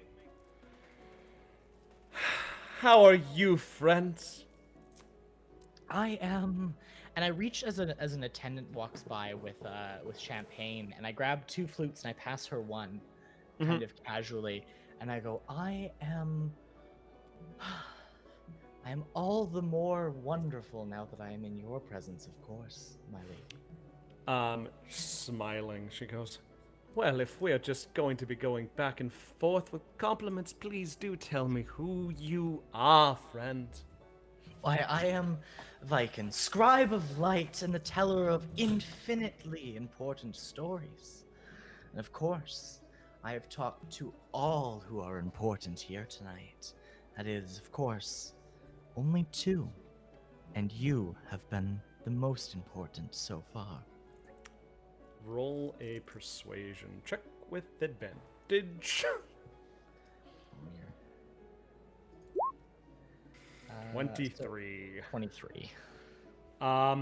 She is enamored with your words, and she is very pleased with how you speak to her.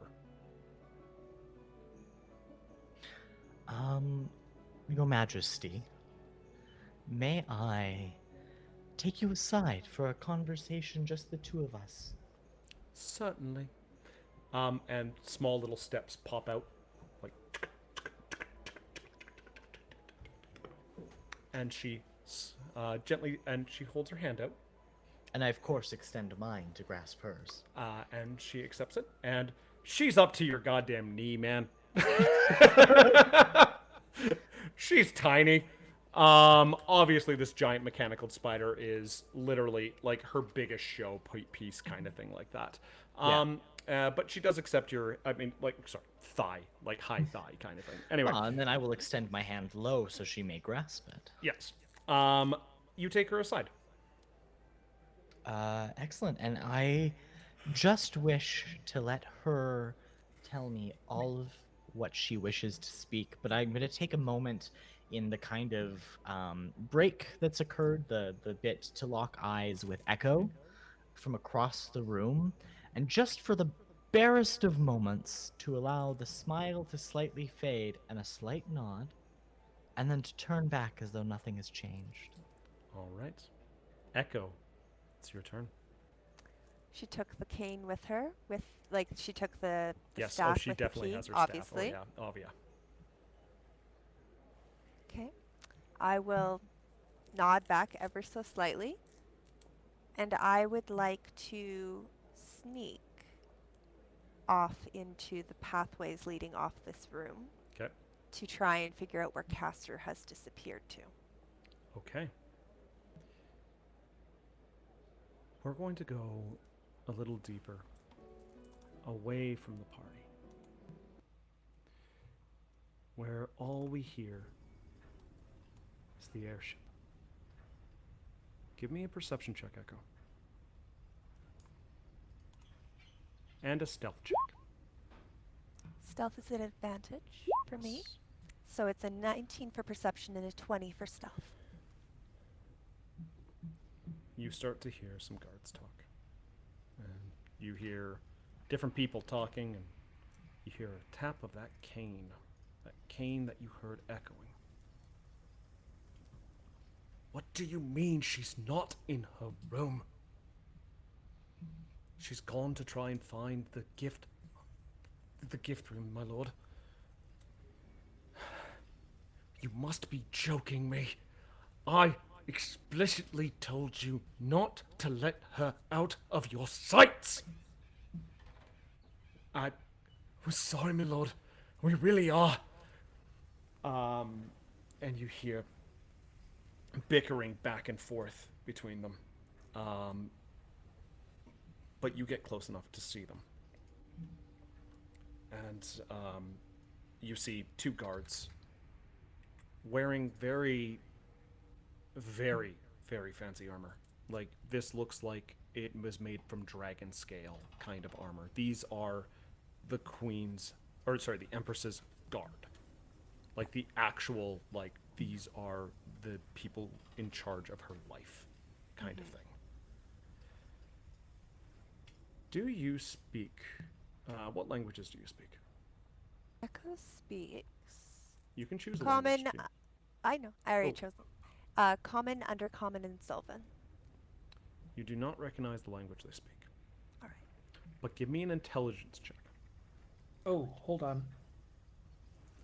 Oh, Never mind. a 15 That's will a do. 15 in intelligence. A 15 will do. You recognize it, but you don't speak it, but you've heard it before. It's Draconic. And as you listen, you can see Venton's neck bulging a bit. Okay. You see the scars on his face flaring. And you swear you see brass. And that's where we'll go to break. Okie dokie. We're just going to take a quick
We're back. And welcome back to the second half of A Heist in the Blackened Sky.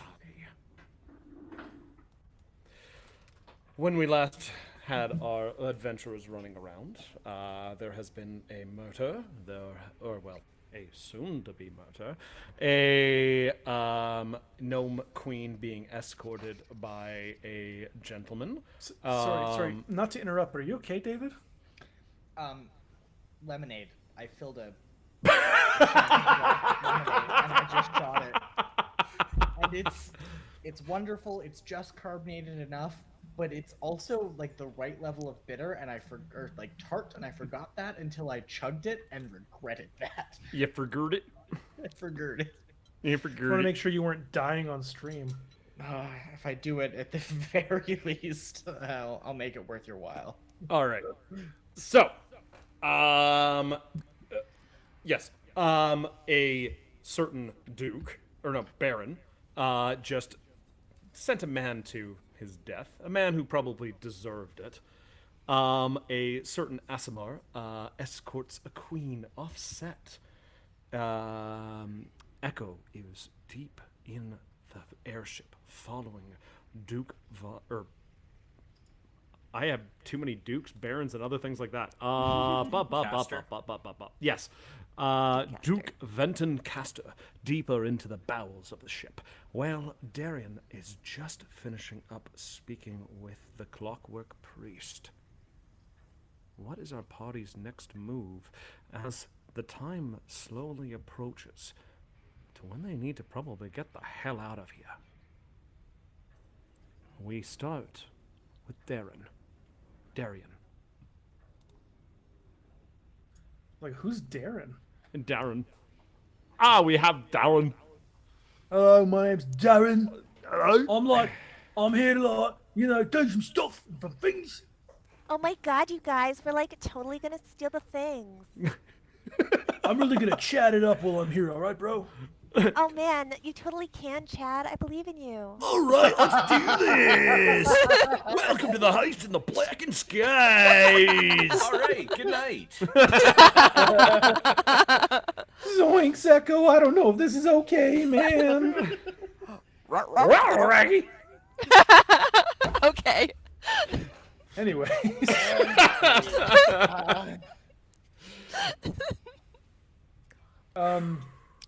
Cool. So I just stole a ring off that guy. I turned away, and I started. Are we at the right map? What are we doing? Well, we're just going to kind of play theater of the mind here for this part. Okie doke. You know that Vicken, you could definitely see him take the Gnome Queen out of this room. You know that Echo has gone off into the ship. How far does that mind link thing work? The telepathic speech? Yes. Minimum of 1 mile. You're fine. You can still talk. But and it I would have only been lasts, updating. It's out. Well, here's the thing. As they walk away, it's no longer active. It's only 5 minutes long now. Since I last cast it. Got it. Yep. So, hold on. So you're telling me that we have not only split the party one way, It we have has split the currently party 2 ways. three ways at the moment, technically. David has taken the Gnome Queen. Echo is in the bowels of the ship, and But the other- you me two and are the other still guy in are the still here. ballroom. Yes. Yeah, so 2 ways. Okay, so okay. I will say that Echo informed that she was leaving. She was like following into the bowels of the ship. I will say that. Cool. I kind of like turn around and realize that people are gone. Yep. They are not here, and I kind of roll my eyes and I go, "These fools." So I think that they after can do it. doing my deed, I kind of make my way over to Darius. Who? Darius? Darian? Darian. Dairy? Dairy. I will suck the little bit of blood out of your gnome body before. Is this the Adventures of Darian Barry? Dairy and berry. Never. Yeah, I can say that you two meet on the floor. That's easy. Oh, I need to. Cool. I kind of. What race are you again? Human. Human. Okay. To play music. So I don't need to get down at your level. Well, I mean, you're still below me, but like, you know what I mean. Baron. Cool. And I'm a half vampire.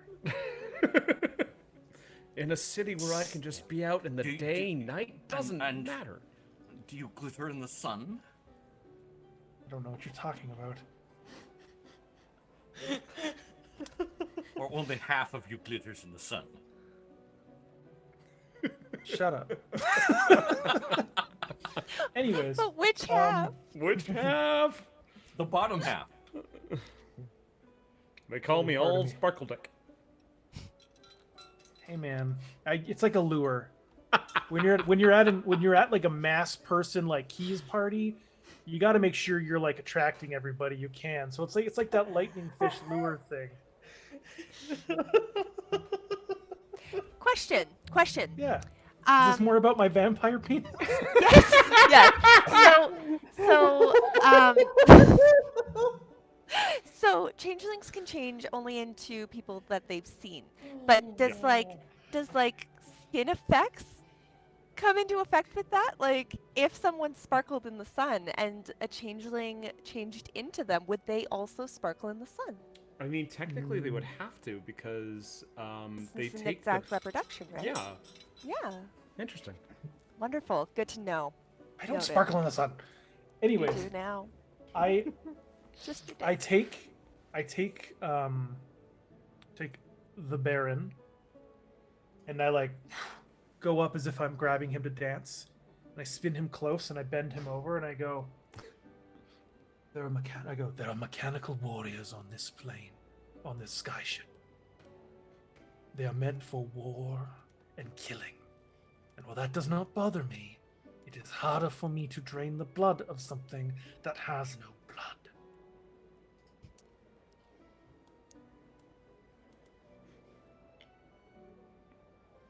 So And that's all you do. You just kind of tap your nose at me. and I say, give me a moment. I pull you up and I spin you. Baron. I just tell him, mingle for a minute. And I go and make my rounds and drop hints. Nice, the hints.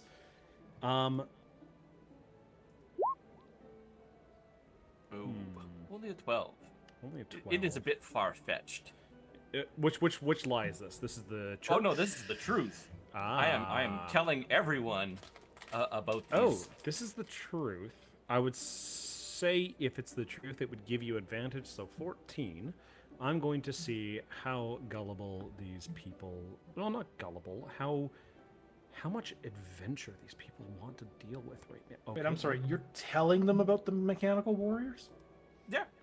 I mean, he just got done spreading a rumor about the church being, like, corrupt. So, I mean, he's not wrong. So their insight was 1. Yes. Their insight was 1, meaning they're hanging off your every goddamn word right now. They're going. Wait, what? Please tell me more. You have people following you, trying to get more information from you. There's actually a bit of a Congo line basically happening.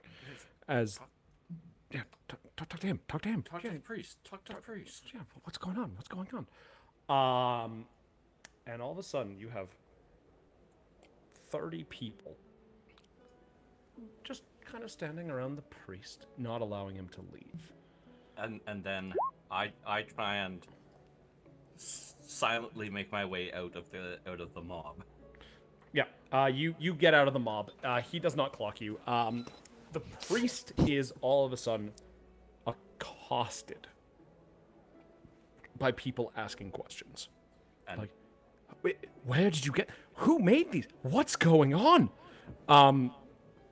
It's like, am I in danger? Do I need to join this? Do I need to join the Clockwork Church to be saved? There's rumors are just going ballistic at this point. And I would like to note that I'm the only person in this room that he probably told. 100% true. And yeah, you just see that the priest is like, oh, okay, all right. Like trying to answer people, like, no, this isn't there's all sorts of commotion going on. I will give a single opportunity to you two, because you two are in the room, to try and pilfer something off the priest. Please roll a stealth check and a sleight of hand check. Do you want a Wait. separate stealth check or Separate stealth check. No, I'll count the stealth check because 18 is good. So wait, but we're standing with the priest? No, you're kind of gonna duck in and out of the crowd, basically. But this is to try and see if you guys can get an item.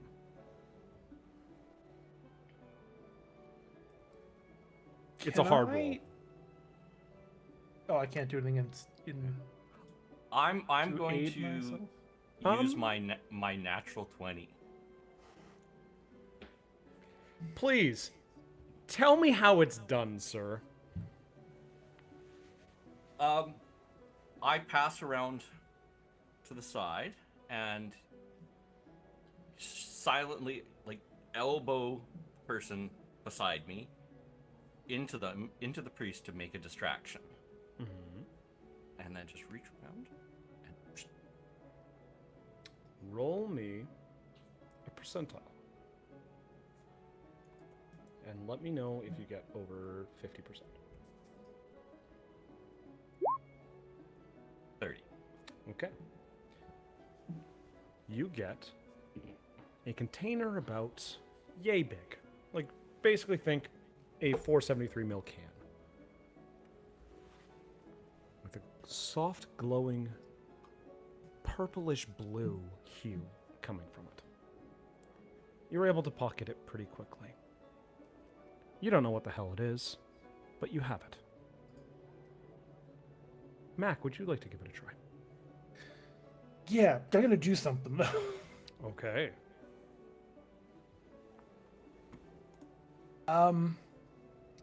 Okay. This should be bad, but we gonna try. As Gotta try. everyone's accosting the priest, because I was the only person that he had told this to.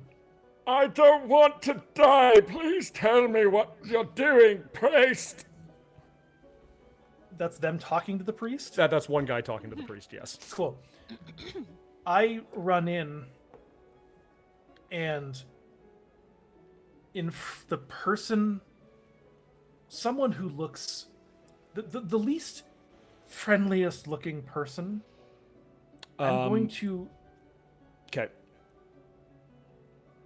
I am going to cast infestation on them Oh no. as I yell out, "Which one of you is the sorcerer reading minds?" As I point to one, I go, "You! Show me your true form." And as I do that, I'm going to cast infestation as a bunch of spiders begin crawling out all over their body. Roll me a performance check with advantage. Cool. Performance or persuasion or bluff, either one, or deception. I will go persuasion. 'Kay. I'll Or- go deception. Deception. Okay. With advantage, 16. I'm going to roll a couple of dice here. Yep. Oh my god. Sorry. One of my roll 20 screens is like very small and it just messes everything up. Okay. DM is rolling like crap tonight. Somebody decks him immediately. You just see guy like with a spiders? Goliath's fist just deck the guy who has spiders coming out of him. Cool. As all of this is going, as the fist kind of comes down, I'm going to trip myself back onto the priest Mhm. and grab two people with me as I fall back. Mhm. And as I hit the ground and we're kind of like rolling around, I will say, "Get the priest up, you fools!" And I will grab his cane as I turn to get up and leave the crowd as they go to help him up as all these spiders are crawling around the floor. Roll me sleight of hand. Roll it. Yeah, just a plain roll on this one. 21, baby. Okay.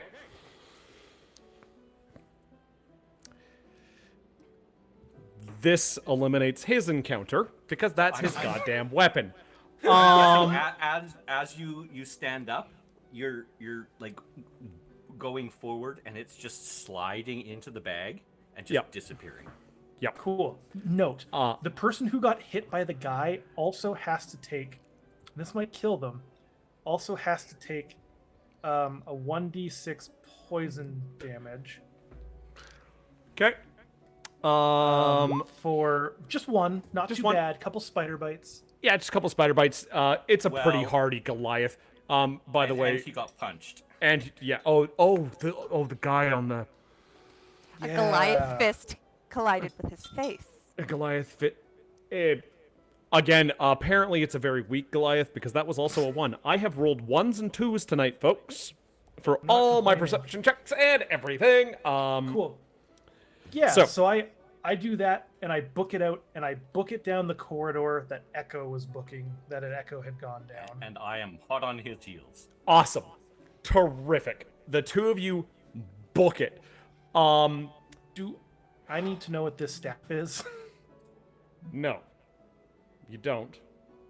But it is what would be considered a artifact weapon. Capital A artifact? Capital A artifact.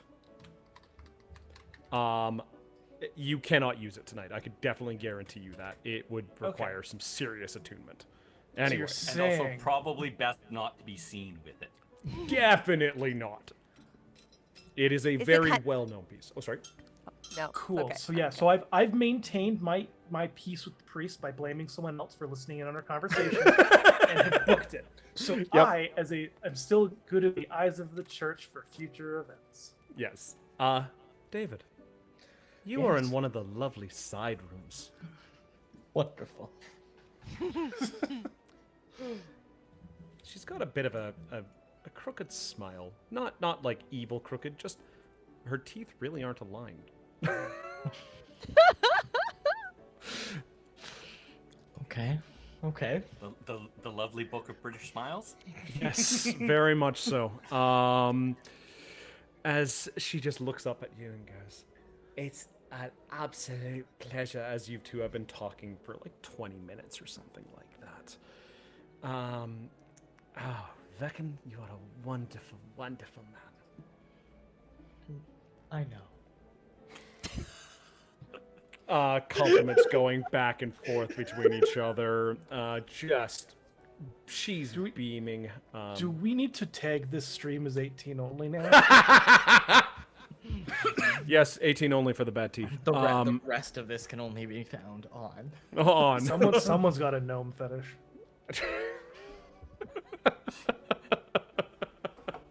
David.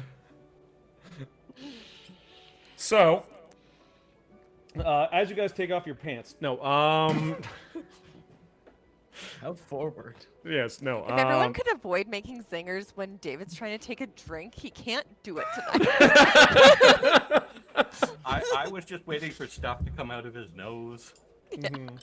Nope, I'm good. I'm 100% under control of that. She is disarmed at the moment, in the sense of I would consider, roll me a persuasion or the other check, bluff check. Deception. Persuasion or... What am I trying to do? What's the... It's basically you are trying to disarm, like, her guard, basically. Yeah, I guess I would go persuasion. I'm not necessarily deceiving her. It's a 23. Oh, yeah. No.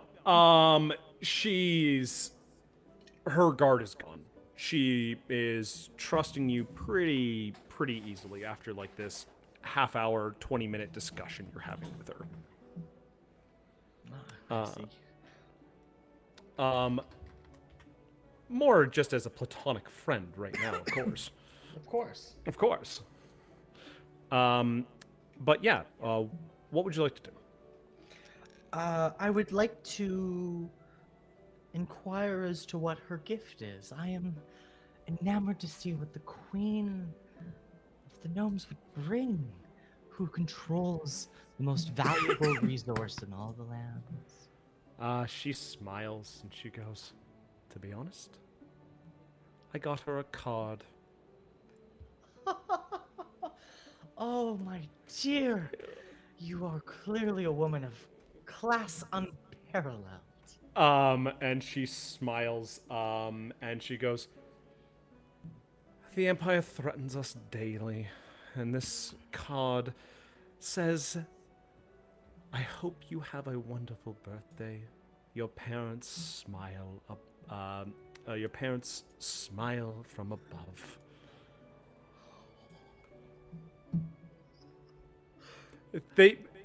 She basically is under the assumption that nobody can touch her in the Empire because of the resource they control. And the fact that they have a kill switch on the entire city, basically. She is that cocky about it. Can you describe the room we're in? I would say this is like kind of just a beautiful sitting area. There are drinks, and there's like other people kind of off to the side. Big booths where people can just have quiet discussions, things like that. And you guys are just sitting across from each other at like this beautiful table, like mahogany wood, etc. Mahogany. Now the chairs. Are they fine Corinthian leather?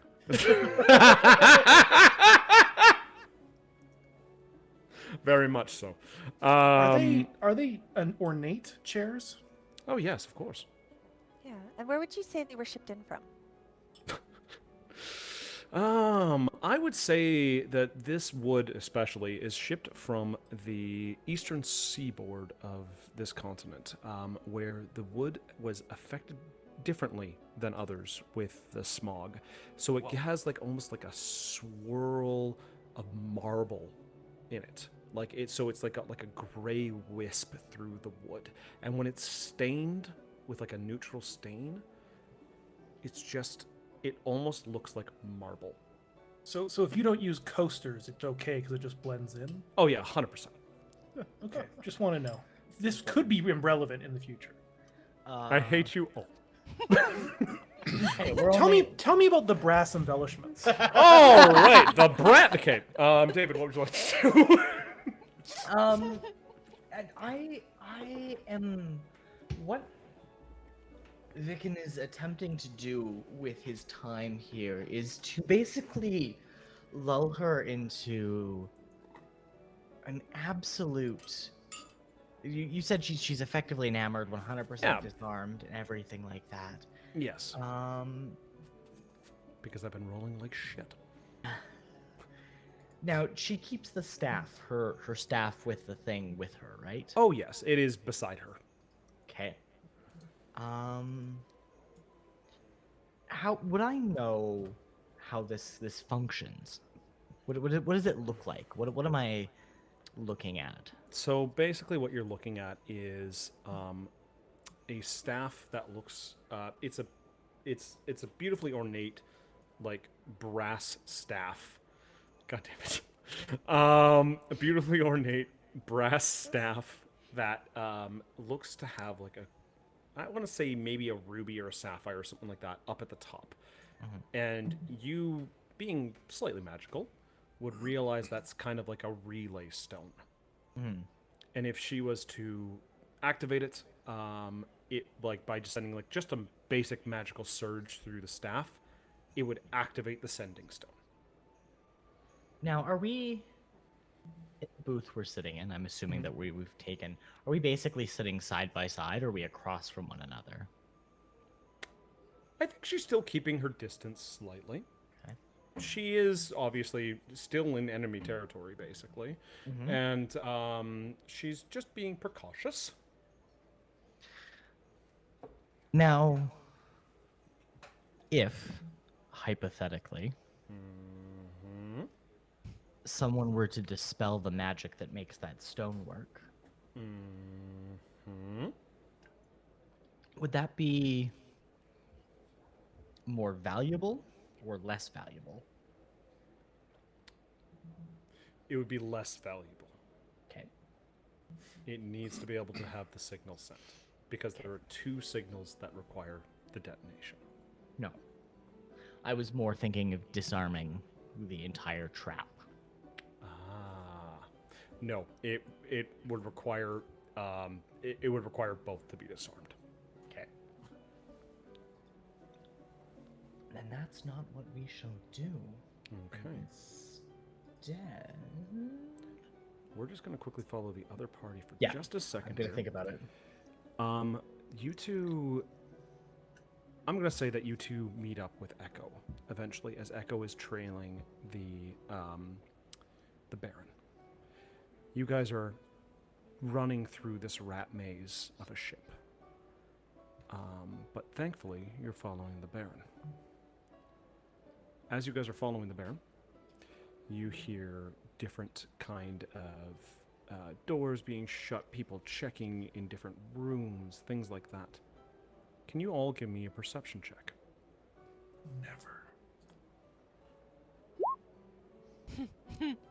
5. Oh no! 5, 6, and 6, baby. Whoa! This is your time to shine! Roll that 7. Okay. I ain't wasting my 20 yet. Okay. And oh, sorry. Please all roll stealth checks as well. Doesn't he know where they're with them? No.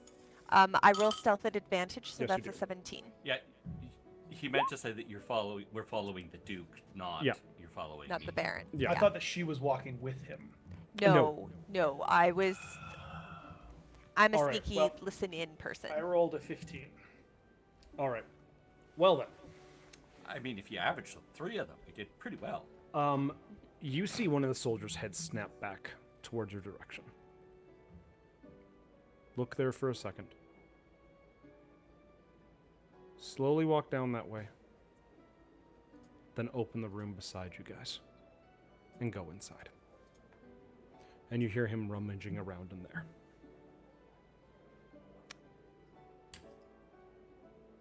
And the Baron is in a room further down. You... The Duke.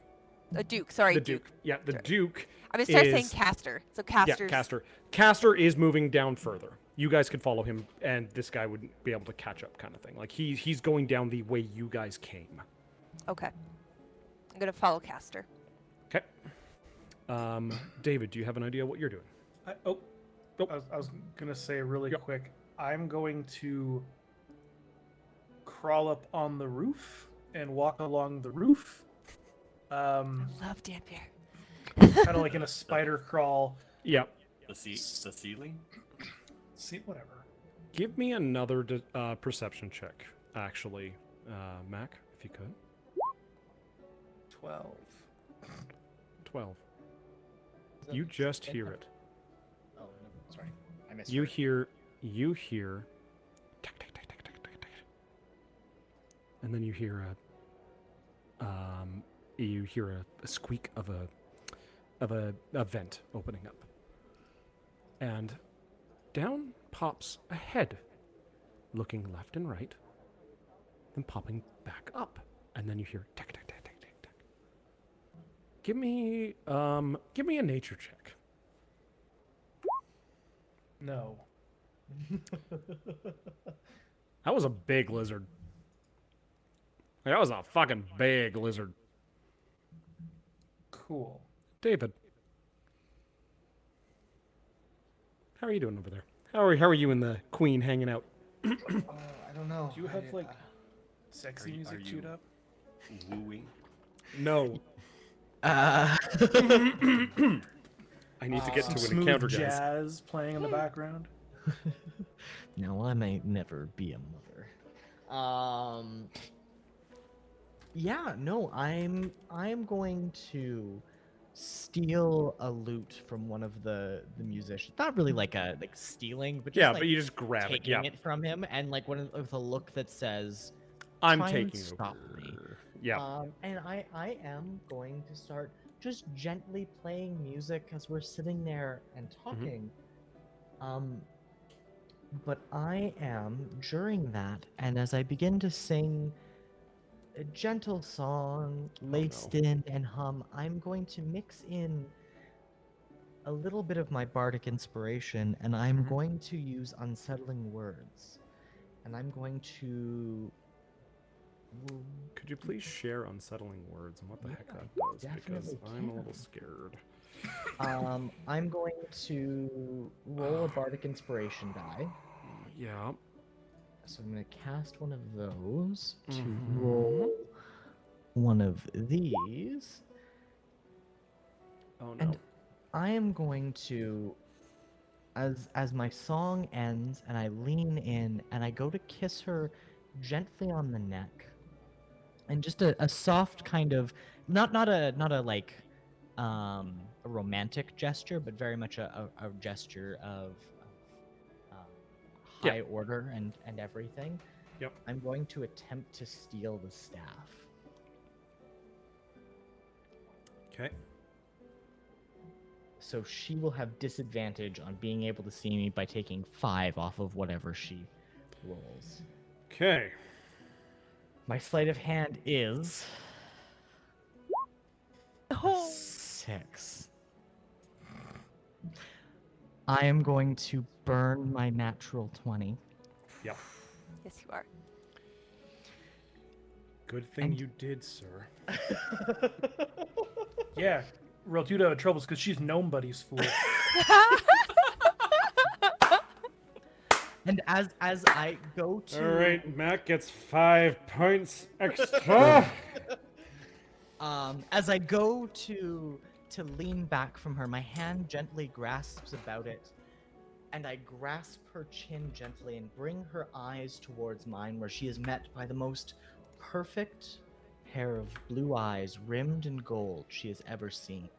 And this is the first time she would have noticed that my cheeks have light freckles on them that themselves almost seem to be made of gold embedded into my flesh. And I stare at her and I go, "Your Majesty, I've kept you far too long.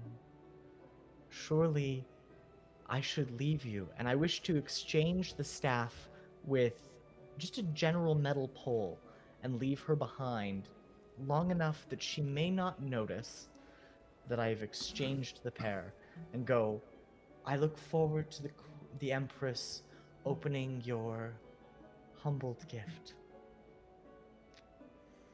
Just quivering in her throne. We're lucky she ain't standing. She got a nat 1 on that perception for noticing that staff. You even put basically the equivalent of a sucker on top of it with a little bonbon that is blue coated. As you Oh, I see. She's used bioluminescent algae as a Yes. diversion. yes, bioluminescent algae. Oh, God, I loved that scene. Sorry, I have to just pause for a second. That is my favorite scene in that movie. It's a great Who is scene. this? It's a great scene. Moana. Oh. It's a great scene. Yeah. Oh my gosh. Um, You gave a Mad Queen a you gave her a lollipop. You gave her a lollipop. You gave a job. gnome a lollipop. Safer than That's like a hate crime. And I just imagining like a ring pop stuck to the top of like a brass like curtain Yep. rod. Basically, that is the point. what you gave her. There's a voice in my head that's just going, run, run, run. So I'm gonna just do a bit of time play here, saying that David, you run out as you see these two running. So you are going to be just a little behind them. Okay. Just so then we can have you in the fight, because I want you in the... Oh, wait, what did I say, fight? Oh, interesting. Interesting. Because you see the Duke running, and you hear him open a door, and you hear him yelling. Just trying to think of you hear him yell a term of endearment. I can't think of a random term of endearment. Apparently, Dingleberry. Dear one. My But sweet in buttercup. no. Darling, honey, Yeah. sugar Stick bear. of fresh-made, homemade butter on toast with smushed garlic and a tomato that's been sun-dried with avocado. Jigglypuff. But yeah, you guys are running after, and you guys peer into the room. You see a literal horde of gifts. You just see piles of gems, dolls, games, money. You see everything. You do see a little card off in the corner that says "From the heights of Livin," which is the city of Helium, off in the very, very far corner. And you see Venton screaming in there, trying to find someone. And give me a perception check again, please. The three of you. You're not there yet, David. You'll be behind. You were seducing a gnome. 23. Thank you, Baron. You hear boing, as you see a metal grate fall from the sky. And you see something shiny fall from it and fall into the pile of gifts. And then you hear what sounds like a child screaming in glee as it's jumping in and out of the horde. And Is it a shiny you child? see- it is a shiny child. Like a In human fact- child? Like a In fact, dragonborn you see child? the Baron sigh of relief as out pokes from the pile of gifts a brass dragon's head.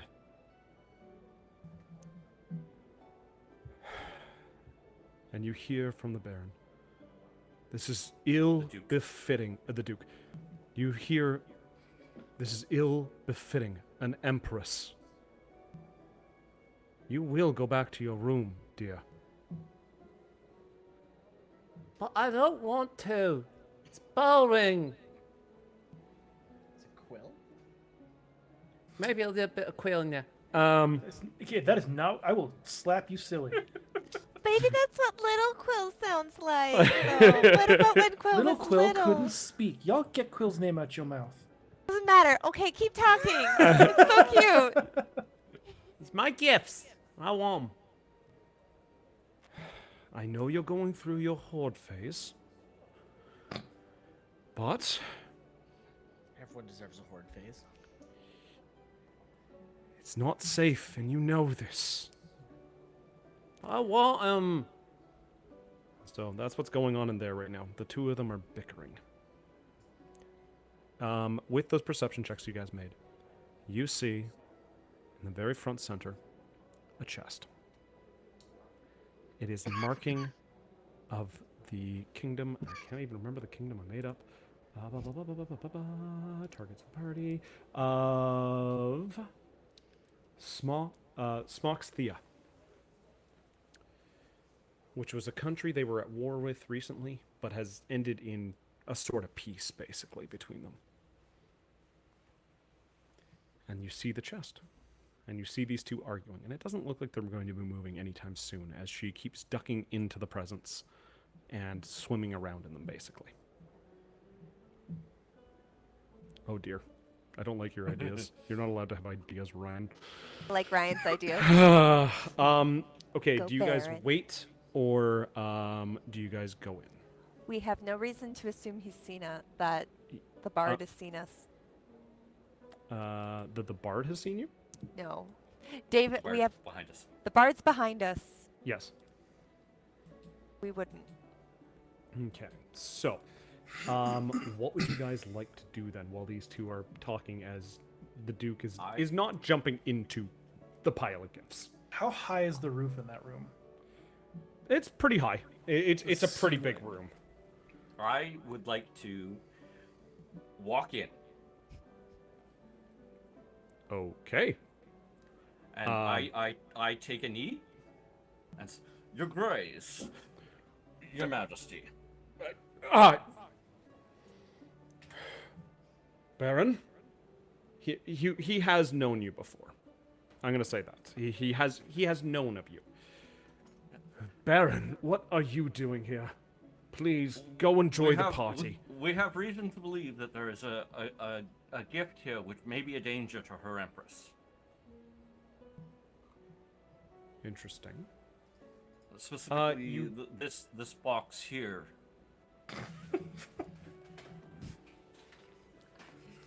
I want to Pokemon cards see on what it. you are going to say, sir. Please roll perception or persuasion. This is going to be a very high persuasion. Shouldn't he say what he's going to say first and then see if it succeeds? Oh yeah, fair enough. So, Let's see what you say. I'll decide the number after that. I haven't really seen what the number is, so I'm putting my hand here. yes, well, it's we believe that some separatists who wish to rekindle the war and take revenge for their families have plotted to kill the Empress using this present. I hope he makes you open it up. He looks at you, and he goes, "The gift is part of the peace treaty that we have. It was checked originally by the staff members, or by the members of the guard who were there when it was picked up. The only way we were able to receive Did they it, check inside, and has it been left unattended at any point? they loaded it. This room has been locked under key and oath. Baron, with that persuasion check, you do not succeed." And he Can I change that to advantage by bringing out papers that I had previously prepared, which say that I am a member of the country's intelligence force? He does get one. He does get one. And I did tell you that I 22. prepared papers ahead of time, You did. and I do have a forgery kit. All right. He comes over and grabs the paperwork from you. He is now close proximity to you, and we're actually going to swap maps, and we're going to stop this music that is currently playing because it's not really fitting. Because we are going to do this currently. Because we are starting to get to that bit more intense time. He looks, as he's looking over the paperwork, he's reading it very thoroughly. I'm going to say that, David, you get caught up. Okay. You three are outside. You are watching this situation happening inside. You are seeing a small dragon child diving in and out of the presence. And you see Duke Ventoncaster Now, looking away from the door and reading these papers. did the Duke react at all when I specifically addressed the dragon child as Empress? Yes, he did, but he's also used to some people knowing, and secrets and leaks get out. He's not as disturbed at the fact that you are here. He is more disturbed at that. But now these paperworks have him distracted. While his back is turned, I would like to sneak in, and I'm going to be trying to move around the horde to try and be on the other side so that I'm able to get closer to the Empress. Okay. Roll me a stealth check, and you get an advantage. 14. 14. He is. I am very distracting. You are very distracting. That's What would you two like to do first? Because I'm going to say that you two act at the same time here, getting into position. Stop licking me. You gotta go down now. You talking about me? Yeah, I'm talking about both of you. Cool. I'm currently spider climbing on the roof. Ceiling. Roll me a stealth check with And- advantage for that.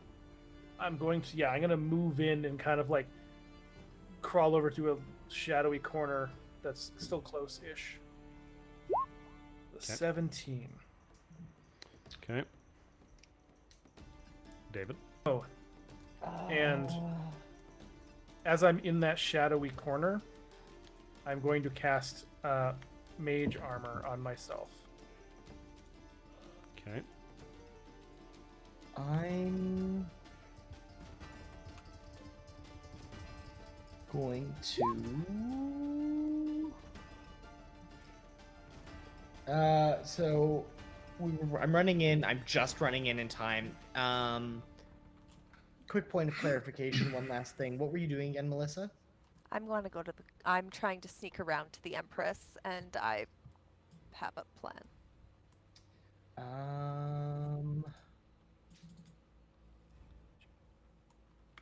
I'm just gonna stop straight in the entryway. Okay. I would like to use my natural 20. Good choice, Melissa. I'll definitely say that. Good choice, Echo. That is for sure. Describe like to me to- how you blend in.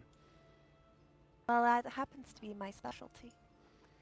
The dress is silver and glitters brightly, and as Echo slinks into the room, her skin distorts, and everything begins to glimmer and shine. As we established, we can glow and glitter if we need to. Mm-hmm. And she, for a moment, she is standing in. You see a drow woman standing in front of a pile of platinum, and then her skin shifts color, and the face distorts into almost like a marbleized texture, and she takes a step back, disappearing between two piles. Okay. Okay, you are very well hidden. In fact, I'm going to put you there on the map when we get there. Mr. Mack, what would you like to do? Or you did... No, you got that off. You did that. Okay. I did get off, yeah.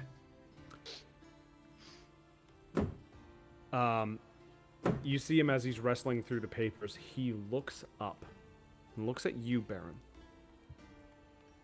Then out of the corner of the eye, he clocks somebody standing on the roof. Not the And- roof, not quite. I'm not Oh, all that it's- way up there. Sorry, yeah, like on You're on a the corner. wall. You're at a 90 degrees. And you hear him roar. Saboteurs, murderers, assassins. Behind me. And you see the little dragon's head pop up as you see and hear bones cracking. And the Duke starts to grow larger. You see his ripped and teared arm becoming brass and shiny as wings start to pop out from his back. And in very short order, you see a very injured but still very strong brass dragon in front of you. I would like No, Your Grace. Your Grace, this is my team. Calm yourself. There's no need to get upset. All murderers! No. I have a really important question. Yep. What happened to the staff? Which the cane is thrown to the side. The cane. The cane's Yeah, on the side? cane's thrown to the side. Yep. Amazing. Love Second it. Thank question, you. just because I think my brain just caught up on this. The brass dragon child is the Empress. That was a fake one. Okay. Yeah. That is the real So do I have to Empress. kill a child now too? You don't have to kill her. Don't have to kill anybody.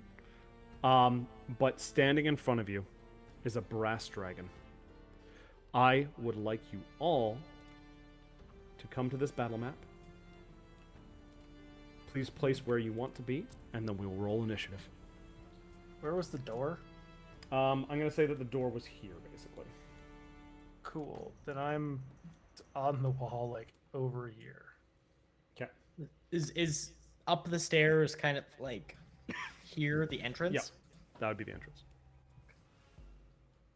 Oh no! Why is the battle music not working? No! That stupid roll 20 work. Oh, I hate when that happens. You want to have epic battle music or anything like that, and it's just like, no, I don't want Damn, to you're work. rolling high. Dang! I'm gonna try this one. Does that work? Oh, it's doing this stupid thing. 1 second here. I'm gonna reset this. I reset this one. Roll 20. Oh, okay. Do you guys hear music now? Yep. Okay. Yeah. Okay, so I'm gonna try Where- just playing the one I've wanted to play.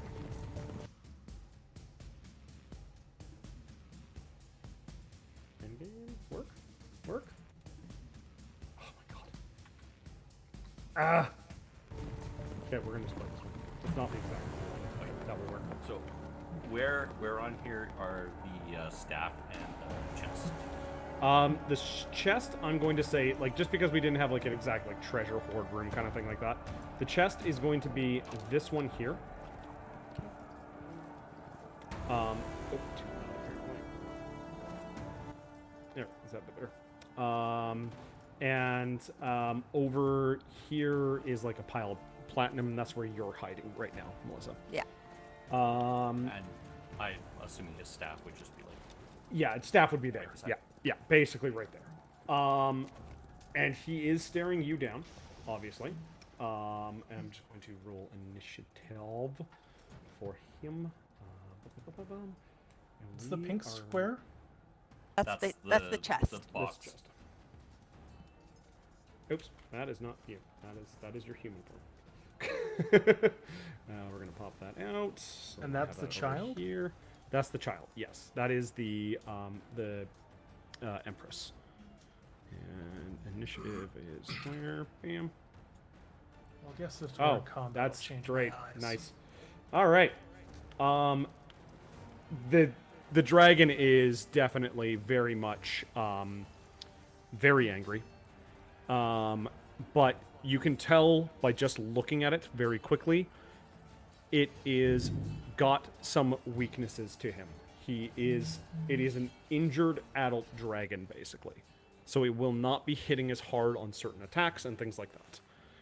I just noticed Mac's eyes. That's creepy as hell because I was not expecting it.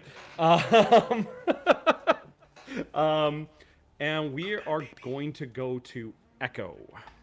No, you need to reorder the Oh, I do? the list. Oh, Wiccan, you're up first.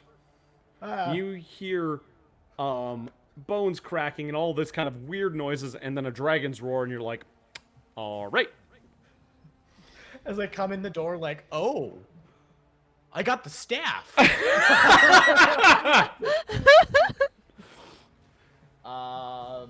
Thieves! Okay, I guess we're gonna go right into that.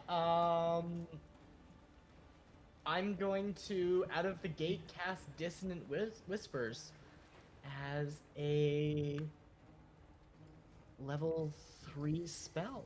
Okay. So I'm gonna need a DC 14 Wisdom save. DC 14 Wisdom. Okay. He passes. Okay, so he's going to then take half of the damage I rolled, so 9 points of psychic damage. Okay. And he's not going to have to run away from me. Oh, even if he saves. Because he saves, he doesn't have to run away from me. Oh, okay. Yeah, he gets to stay put. Okay. So yeah, he gets a little bit of damage onto him. And then, as a bonus action, if I'm not mistaken, I can make this work. I should have done that in a different order. Never mind. Disregard that. All right, it is Echo. Why am I beside the? Well, I mean, I'm beside the child because I said I want to be beside the child, but I'm not attacking a child. In fact, I would like to quietly come up beside the child and say, "You would be best to hide, Your Majesty." You see the little dragon head pop up and get freaked out immediately. And I'm gonna roll something here.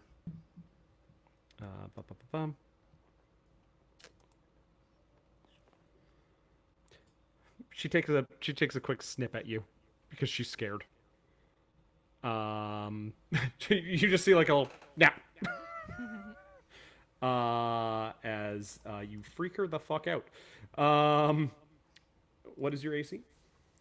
14. 14. Oh, why did that scroll all the way up? She rolled a nat 1. You just see like a Can I roll an intimidation check to make her go hide? Yes, and you go can. away? Go ahead. I'll give that to you for free for sure. 19. She immediately dives underneath the silver or the platinum pieces and stuff like that. All right. So that was 5 of my speed. 5. The Duke has not seen you yet. I don't have like sneak attack or anything like that. I'm going to pull out my. What am I gonna do? I'm gonna come here. I'm gonna be all hidden. Yep. And I am going to. I'm gonna shoot him with a light crossbow bolt, and then I'm gonna spend 10 seconds looking at things. Okay. 22 to hit. 22 will hit. 6 piercing. 6 piercing damage. You hear him cry out, just as a bolt surprisingly hit him from behind. And it turns its head and just kind of screams at you. Okay. You're harming my dance partner. Baron, you're up.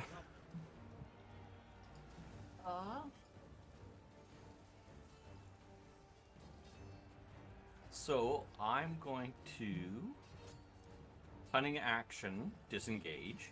Okay. I'm gonna run over 10, 15, pick up the staff. Yep.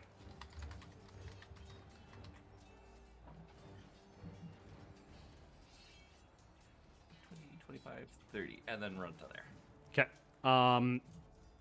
He can't catch you. He's just trying to snip at you, but misses. At the end of your turn, he's going to take a legendary action. He's going to use an ability that he has called Youthful once again. He is going to give himself advantage on one multi-attack until the end of his next turn. After each attack with advantage, he takes some damage. Because he is old. After that, it is our friend up on the wall. Yeah.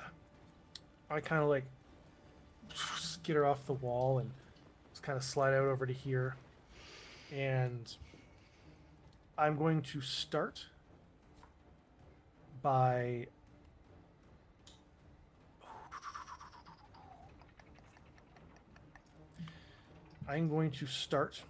casting a spell as I drive a mind spike into the dragon's brain. Mind spike. And they need to take a wisdom saving throw. Okay, wisdom saving throw. What does the wisdom save need? Is it just my spell save? Yeah, Yeah, your spell DC save. spell save. 14. 14.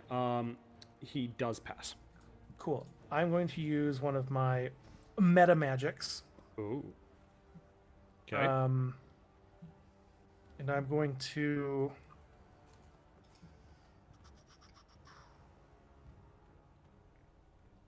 Ooh, Kermit the Frog. Yeah. Maybe I can't do that. What? No, I realized I fucked up earlier, but it wouldn't have made a difference. Might have, but it didn't. Oh, that's only if I make an attack roll and miss. It's not if they save. Cool. Then I'm going to burn a sorcery point Okay. to do a quickened spell, which means since I can now cast a cantrip as an action, as a bonus action, sorry. Yep. And I'm going to do a thing that does a thing. I'm just gonna try going for that brain again. Oh, do I have to touch? No, I don't. I'm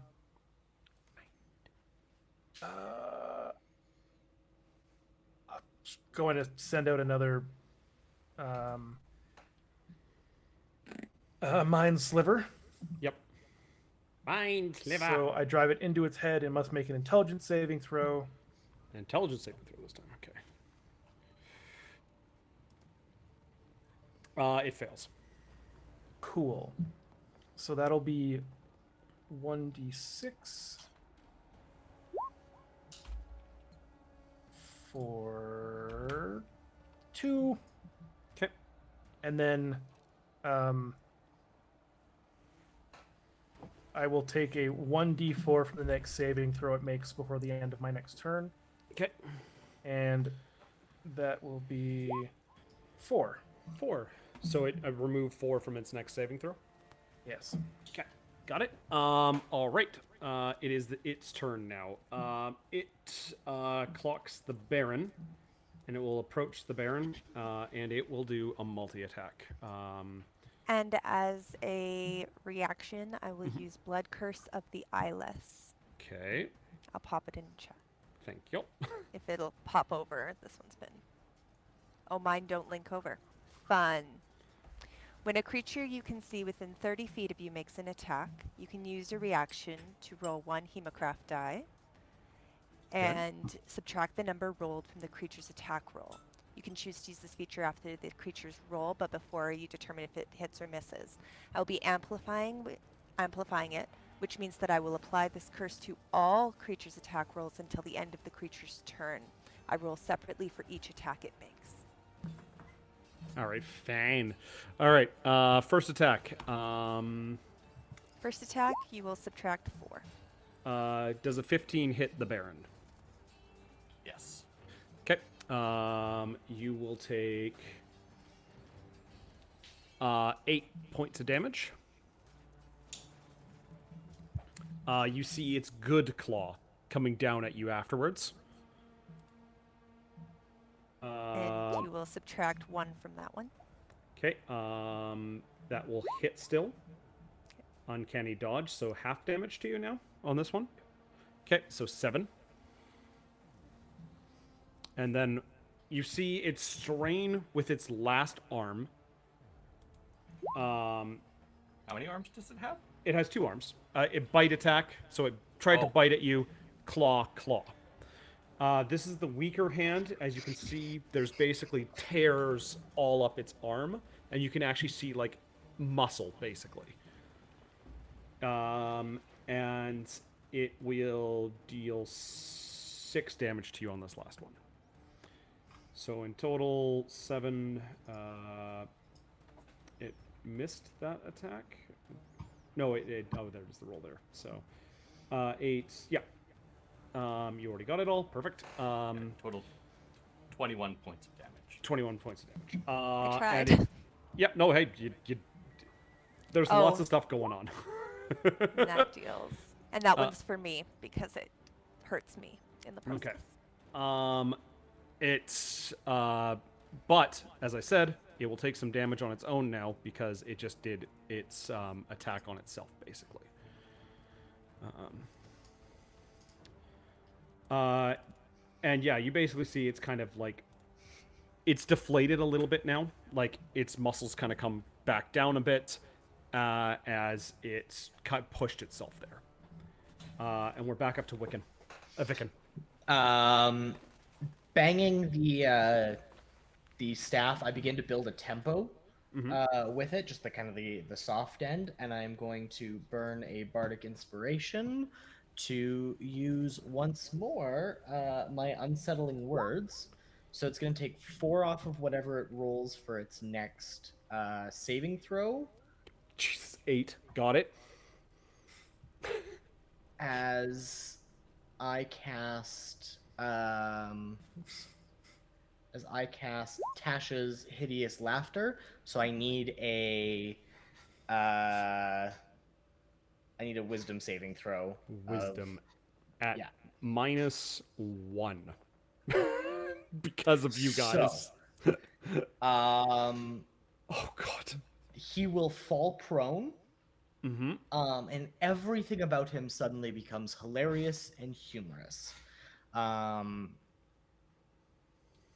it is considered incapacitated. Okay. And unable to stand. At the end of each of its turn, it can re-roll that saving throw. And if it takes any damage, it can do it at advantage. Got it. Okay.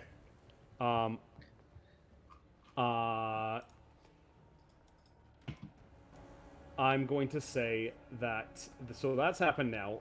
Great. We are then. So yeah, it basically just falls over, and you can see it collapses to the ground and starts laughing. Yeah. So it's laughing, but you're seeing tears coming from its eyes, as you can tell that it's wrestling with a lot of emotions right now. Trying to protect his brother's daughter, and everything that's kind of just going on. It's not a pretty sight seeing a dragon cry. This is supposed to be the man that took on 30 people all at once? No, that was Geza. We Gaze is currently in his room reciting stories to himself so he knows what to tell the bard.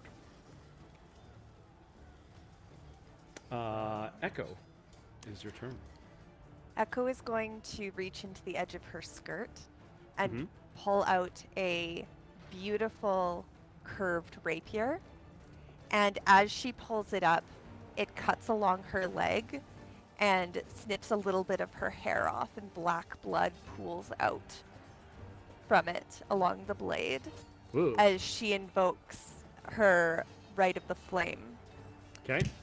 Her rapier in her hand, she gets a twisted smile that doesn't quite match the visage that she has shown on her, and she runs up to Castor and proceeds to attack twice. We're just here for the box. She gets a bit of a twisted look and says, "A little bit of fun never hurt." And Yeah, it does. You get advantage. I do. There'll be 26 to hit, 26 hits for sure. 16 points. and 10 I assume will miss, as she 10 makes does 2 miss. attacks. Yes. Your blade, you find true. You can tell that he has had a lot of fights. Open muscle, broken skin. One wing is completely damaged, and a limping leg. But it fights on, obviously. It still fights on. He's still a very tough character. Yeah. Echo, your turn is done there, unless you have a bonus action. No, you I did used your it. bonus action. Yeah. All right, Baron. Oh, by the way, who has the charm of opening? I do. You do? Okay. I do, yeah. I am going to cunning action dash. How big is the box? It's pretty big. Like, can't lift it big, or You would have to give me a strength check.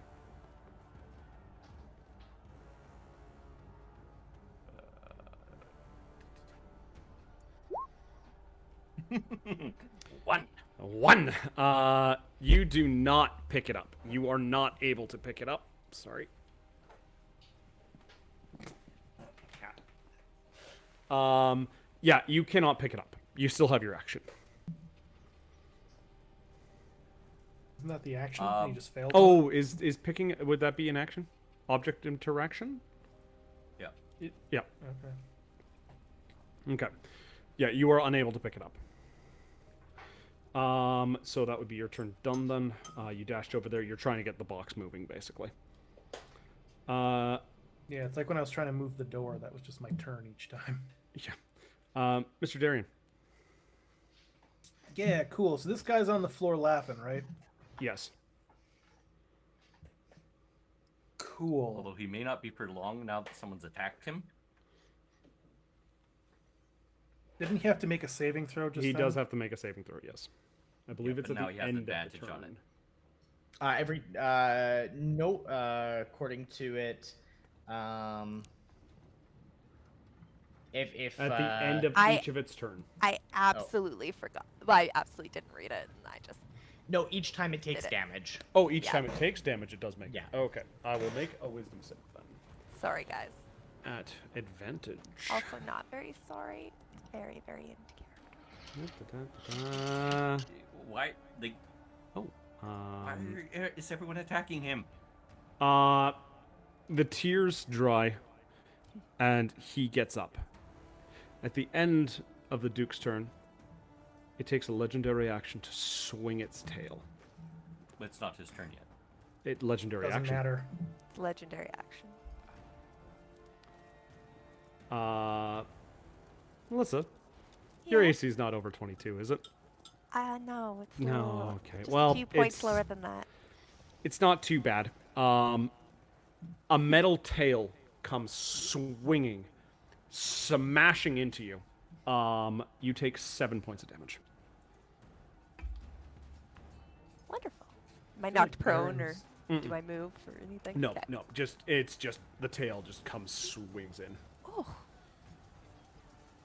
All right. Back to you, sir, Mr. Mac. Cool. So he's no longer laughing on the ground. No, he's no longer laughing on the ground. He is very pissed, and he's currently after Echo. Well, he would still be on the ground because he was Oh. prone. Right. Sorry, yeah, the tail just swung, basically, from his ground position.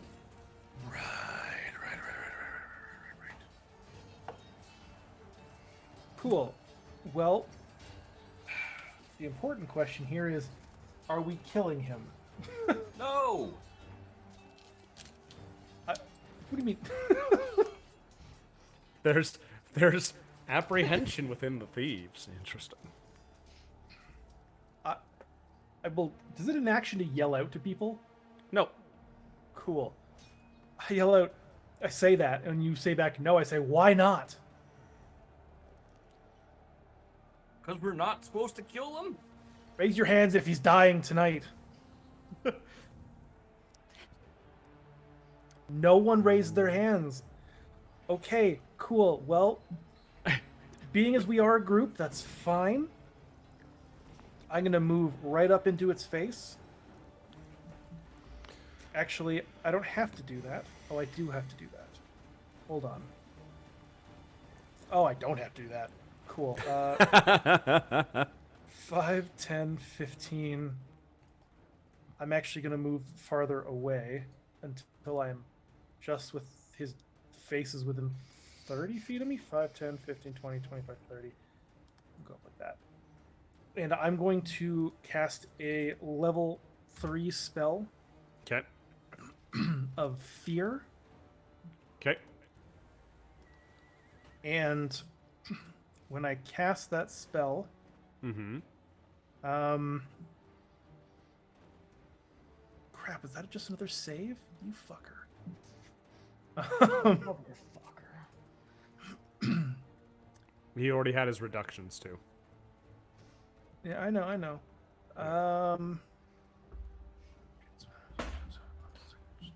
Cool. I'm just gonna cast Fear. Okay. 3rd level. He needs to make a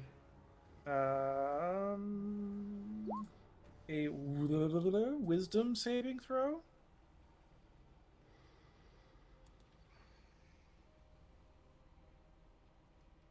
There's no negatives on this right now. I don't believe so. No. Okay. Unless I can use my bless. No. He does pass. Fucker. Okay. Well.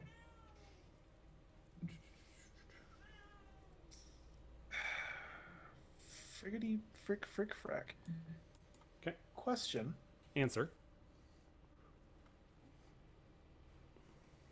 Oh, never mind. It has to be a second creature. I can't target the same one twice. No, you can't. Cool. I'm going to then... Stray cat has entered the battle.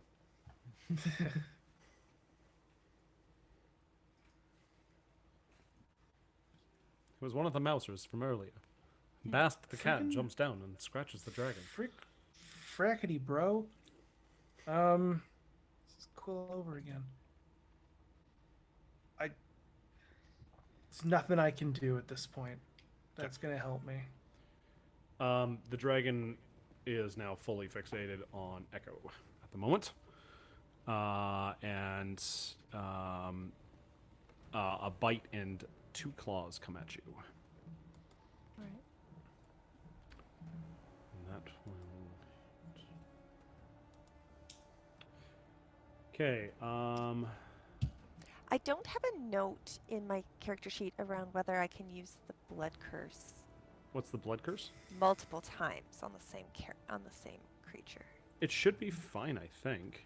Because it's a reaction, correct? My reaction, yeah. Yeah. So I'll roll the Hemocraft to take the damage from casting it. Okay, so for the first attack, Oh, ignore the fire.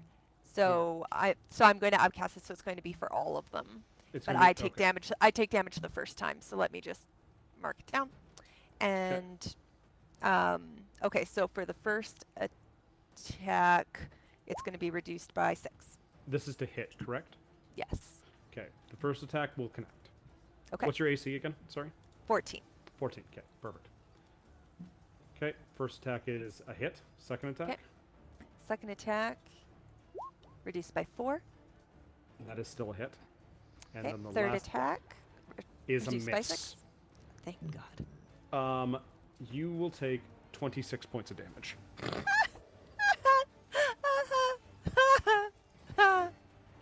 There's just black blood everywhere. and There's she's a reason standing. I gave you health potions. Oh, right. Health potions. Right. All right. He cries out, and it is Wiccan's turn. Or Vickens. Why am I saying Wiccans? Vicken. Spelled like that. Yes. Yeah. The charm! The charm! Yeah, but you're at the box, right? Do we just need what's in the box? Yes. And I don't have to touch the charm. I can just blow the whistle as like an interact with object. Yes. Yeah, I'm just gonna point at the box and tweet. What does it do? The locking mechanism inside the chest, you hear like starts spinning down. Like there was like a little clock face almost on it. It just starts spinning down rapidly, and the lid pops open basically. And then with my turn, I'm going to attempt to persuade. Not that I think I'll have as much luck as I would like. I'm gonna hold out the staff from the Gnome Queen, and to the Duke, go.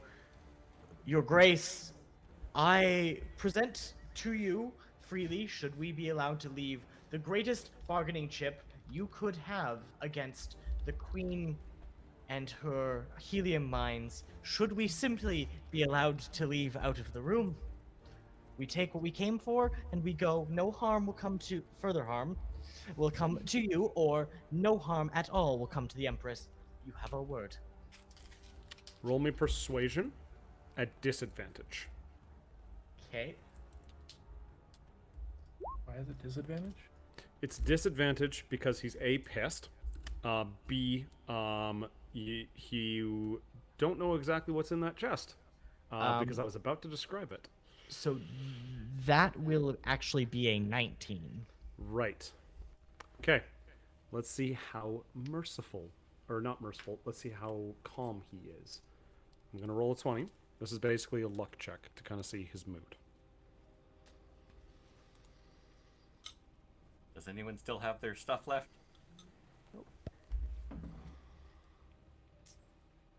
You're the Okay. one who doesn't want him to die. Now, here's a question. Mm-hmm. This is a question to the party. When dealing with somebody who's angry, would you say a 1 is anger or a 20 is anger? It depends Depends on on the what you're context. rolling. Yeah. I'm rolling a you're- d20. We're aware of yeah, that.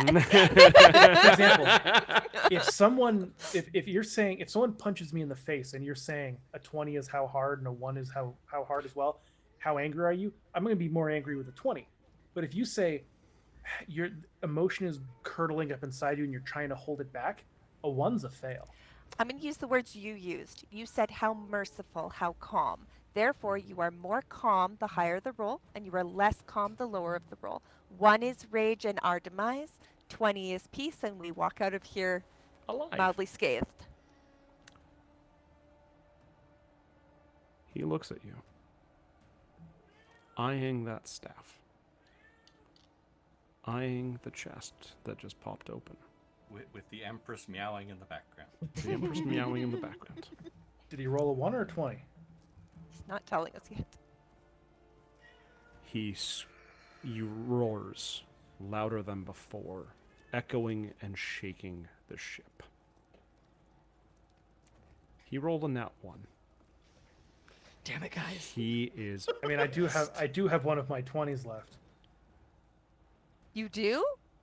I've never used mine. Okay, well, stop letting me make decisions for the Um, party. Do I use it or do I not? Time. Dude, use it. Mac, it's up to you. I don't know who wants to keep fighting and who wants me to do the thing. Echo's dying. Hey, you're fine. The Sure, I'm time, fine. the little mark on your hand seems to bring time down to a slowdown for you. You have a choice here, Mac. What would you like to do?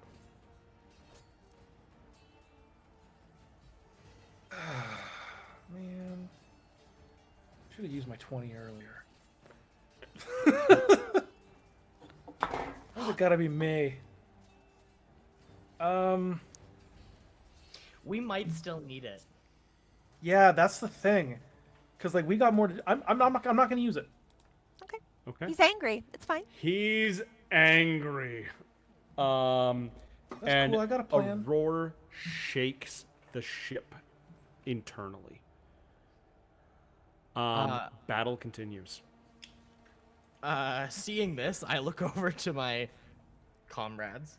I don't know if we would necessarily call each other friends. He's fixated on me now, right? I'm going to say... Yes, he is. I'm gonna run back out the door. If he Okay. wants the staff and he wants me, he's gonna have to chase me. Okay. Very interesting proposal. However, the Empress is still in the room. That's fine. That's perfectly fine. Okay. I'm gonna make him make a decision. What's more important? The staff I'm holding and the ability to completely control the helium mines, or the Or the Empress in Empress. this moment with a band of people who've made it clear they have no desire to hurt her. Interesting. And I'm gonna run. And it's Echo's turn. With the ship Aw. on high alert, by the way, David, I'm going to need Yeah. you to make a very, very quick stealth check because there are guards starting to get That's running around. 5. Nat 1-5. You are clamoring. You are just making the most amount of goddamn noise. You are glowing. You are Guys, a we were doing beacon. so well in phase 1. We did so good. Echo, it's your turn. Oh, I'm just gonna Yeah, stab this would be a him. lot. This would be a lot easier if that dragon was laughing. Right? If he was still laughing. If I wasn't distracted trying to figure out things and I read what other people were doing and did Yeah. that, I'm just going to stab him. It's fine. It's fine. No, I'm not. I'm taking a potion. That's a stupid choice, Melissa. You're smarter than this. Be smarter than this.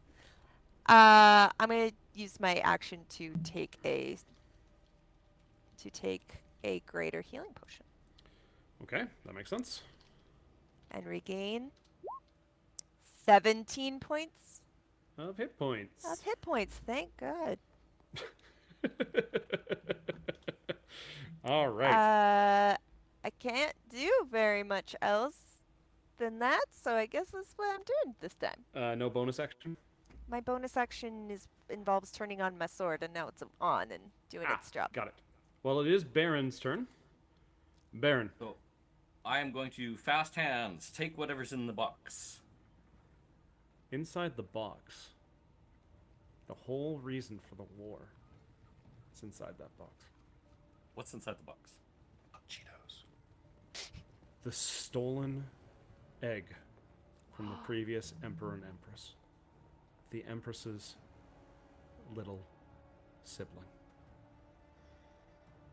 I'm gonna leave what's inside the box Yeah, you are. Why? because I'm not an idiot. It's not born yet. This is a weird political thing. But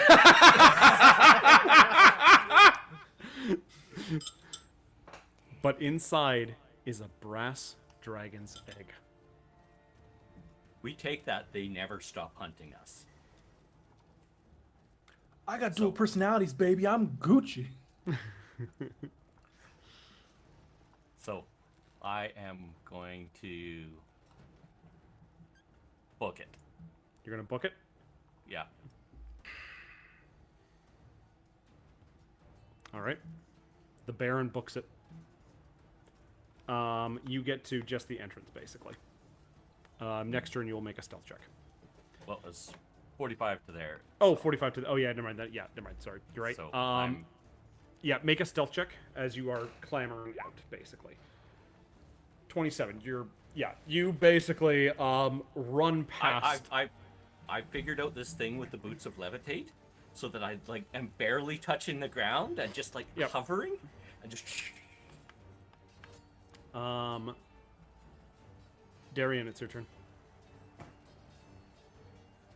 As a human being and a player, I wouldn't take the egg, but the fact that I am evil. Yep. Yep. I.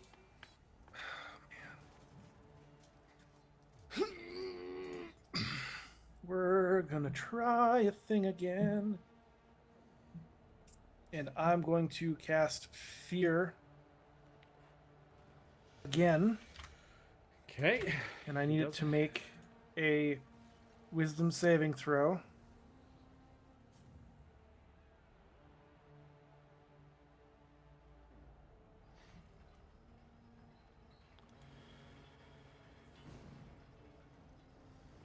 Is that a fail? You're breathing deep. What you fudging your rolls here? No, I'm not fudging my rolls. I'm making a decision here. Because there's so much going on in his brain. There's so much going on. His nephew, or his niece, his new nephew or niece, is currently sitting in a box over there. He is wouldn't. trying to protect his other daughter, or his other niece. And running away is one of the biggest and grandest treasures this continent holds. Doesn't matter with the spell though. If he fails, he has to do it. No, I know that. It's Where would he run to if he was Yeah. afraid? So let me say what fear has. I project a phantasmal image of its worst fear. Whatever its worst fear is happening in front of it, and if it fails, it has to drop whatever it's holding, and it has to take the dash action and move to the safest possible route away from it on each of its turns until there is nowhere left to move. because it's good storytelling. It's also just a spell. Coming from basically shadows in front of you. Out walks his brother. Okay. And his brother looks at him, dead in the eyes, and says nothing. He is frightened. Okay. And we will go to... You can do your movement and all that stuff. He has to do the dash action and run away Yes, from do the me. dash action now. Yes. Okay. Can I clarify? Like, is this another one Oh, of those sorry. ones where if I attack On- it, it's not going to be frightened on- anymore? On each of my turns, sorry, he has to dash away from me. Yeah. And yes, if you attack it, it will It stop stops. it. Okay, Yep. stop Yeah. attacking things. Got it. So I'm gonna move- Like, but the Doesn't only move thing until its turn. Yeah. All right. I'm gonna move to here. Okay. Okay. Its turn. Dash, baby. And it makes another wisdom's check afterwards, right? No. No? Oh, it does it on your turn. No. While frightened by the spell, a creature must take the dash action, move away from Yep. the safest route on each of its turns, unless there's nowhere else to move. If the creature ends its turn in a location where it doesn't have line of sight to you, the creature then makes another wisdom saving throw. Got it. If it saves, it stops, but if it fails, it's still afraid. Okay. Basically, you being the source of it, it will take the 5, 10, 15, 20... Has to do double action dash. Oh, I see what you're doing. Basically, it backs into the corner, curls up, and is basically screaming at nothing from what you guys can see. Cool. So it's looking into the corner? No, it's looking towards where Darian is, and in his vision, he just sees multiple people he's failed. Just slowly appearing from this black mist. Next up is the queen, or is the empress, the previous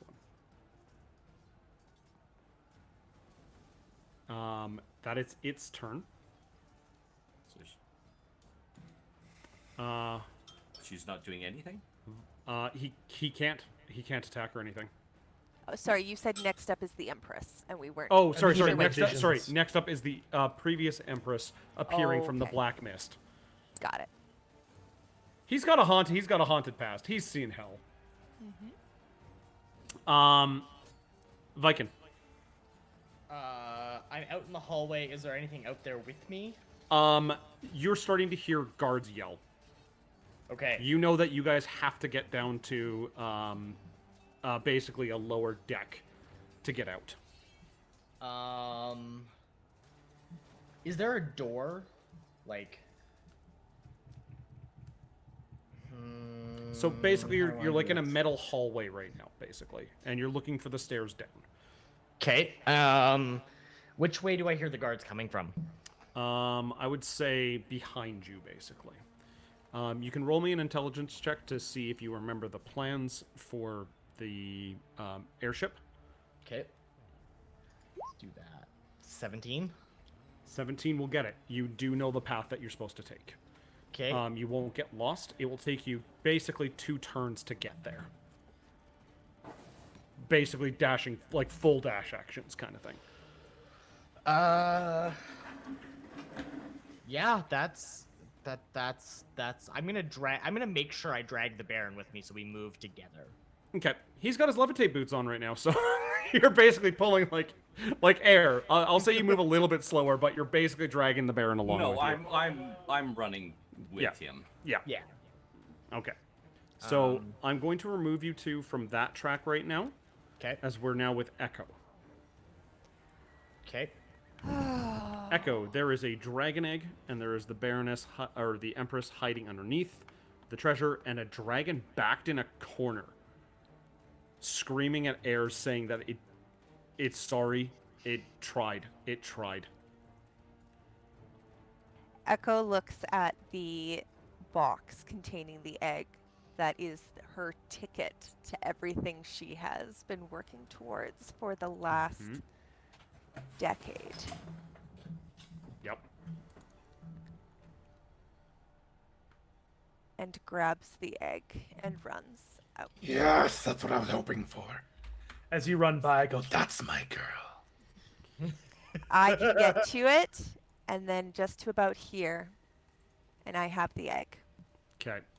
You have the egg, and you see the dragon turn its head to look at you, and basically try to get closer to you, try to get to you, but is stopped by now the men he's let down in war. Stand in Love front that of him. fear, baby. And the test is on your turn, correct?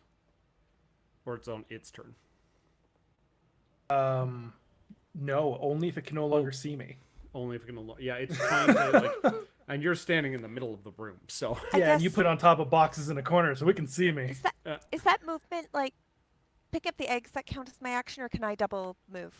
I would say it's a bonus, or not a bonus. Interact object. You're just grabbing the egg. I'm just grabbing the egg. That's a free in there. action. I'm gonna say it's a free action. It's light enough.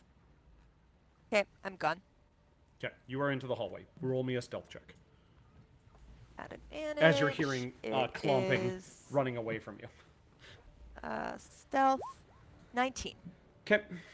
After that, Baron, you can since you're basically following Vicken right now.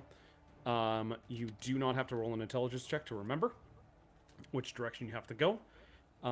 You can aid in. I'm gonna roll a luck check here to see if there's any guards that come up to you guys. And no, you hear clomping in the other direction, basically. So down a separate hallway.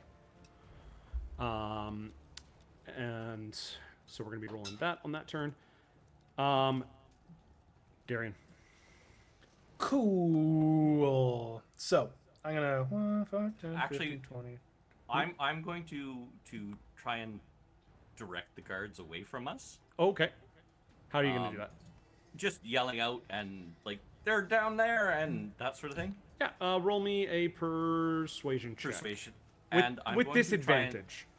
I'm going to try and direct them to the treasure room. Okay. 26. 26. You hear yells of agreements. Down to the treasure room! I can love the Baron, man. Guy slaps. And I just sent them towards you. Yep. Oh, I'm Towards stealthy us? as fuck. Yep. Yeah. They are Why? getting towards you guys. Oh, I can't wait for PvP because I'm gonna kill your ass. I don't care how late I have to stay tonight. I will kill you. Okay, so you guys. Darian, it's now your turn. Cool. I move also to the doorway. Okay, so you can roll me a stealth check. I'm going still to. in the. The dragon can still. I'm still there. Okay. I'll roll it anyways, just because I'm here. And that'll be 14. 14. Okay. Now And then you're out. Are you out of the room now? no. I'm going to turn back and I'm going to cast a spell that just barely reaches. And I want to note as I cast this that he can actively choose to fail this charisma check. I'm going to cast Calm Emotions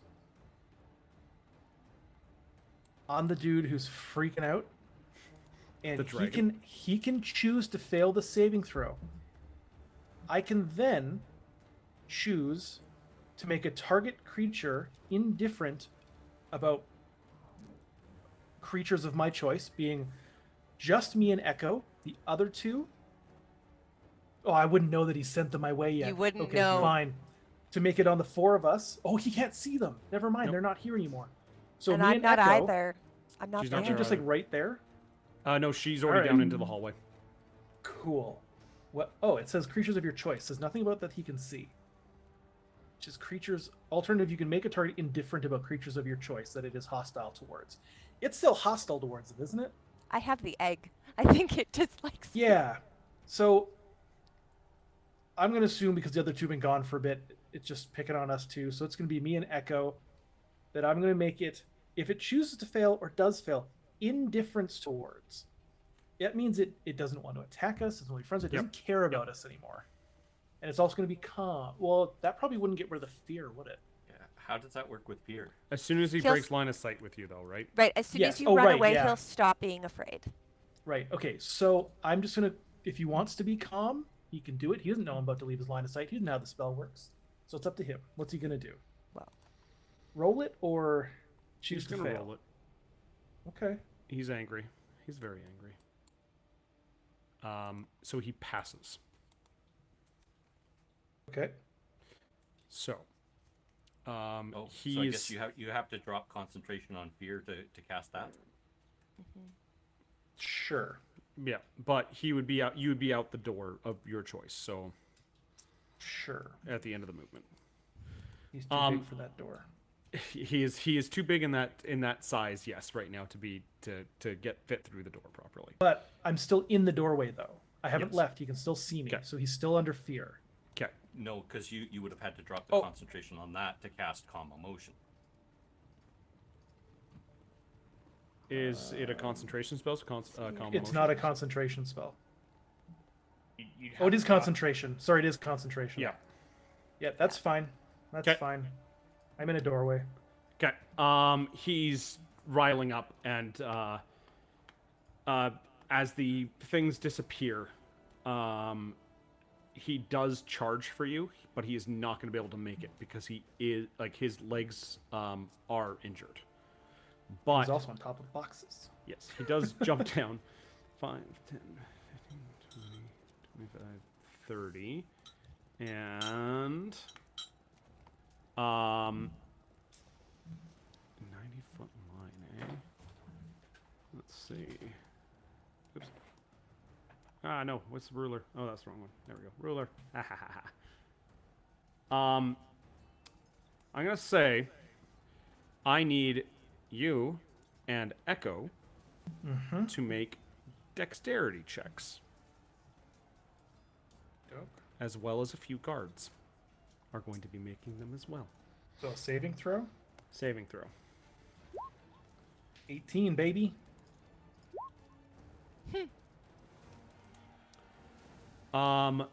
You hear a very labored breath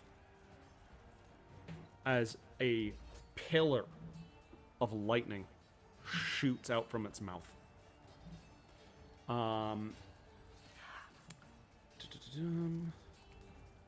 going to use my 20 to make sure that Echo gets a 20 on her failed nat 1. Okay. Echo, you take 15 damage. Shadowy defense. Okay. And same with you, Darian. You get 15 damage to you. Shadowy defense means that I take half of that. Yeah. So you take half of half. So, and as you're running past, you see a couple of guards running towards you, Echo. Okay. As the lightning breath obliterates them, as they failed their dex saves. And you hear coughing and hacking from the dragon behind you. I would like to turn. I would like to turn to Darian and be like, "Time to go, dear." Yes. All right. Very much So, so. we are in some skill checks here quickly. I would like everybody to roll an athletics check or a acrobatics check. This is for basically bolting down to the bribed airship. What are my options? Athletics and Acrobatics. Everyone's going acrobatics so far. yeah. All acrobatics. David, Mm-hmm. you lag behind, and Echo and Darius catch up to you. Okay. You are with them. We are going to do another round of that. You need to be successful in this to get to the airship now. I'm gonna burn a bardic inspiration Okay. to give myself. Does my bless only work on me? It only works on you. So that is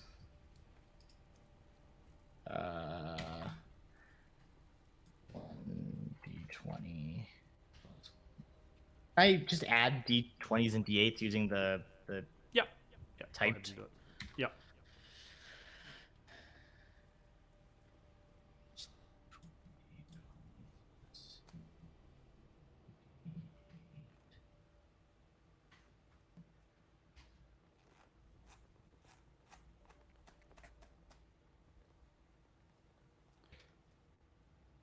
All right. that did not work the way I wanted it to. I was hoping. Okay. You want /r, not r/. Oh, okay.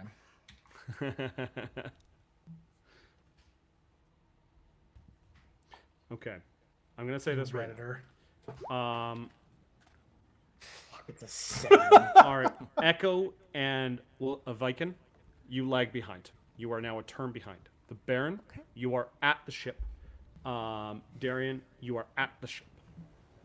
Okay.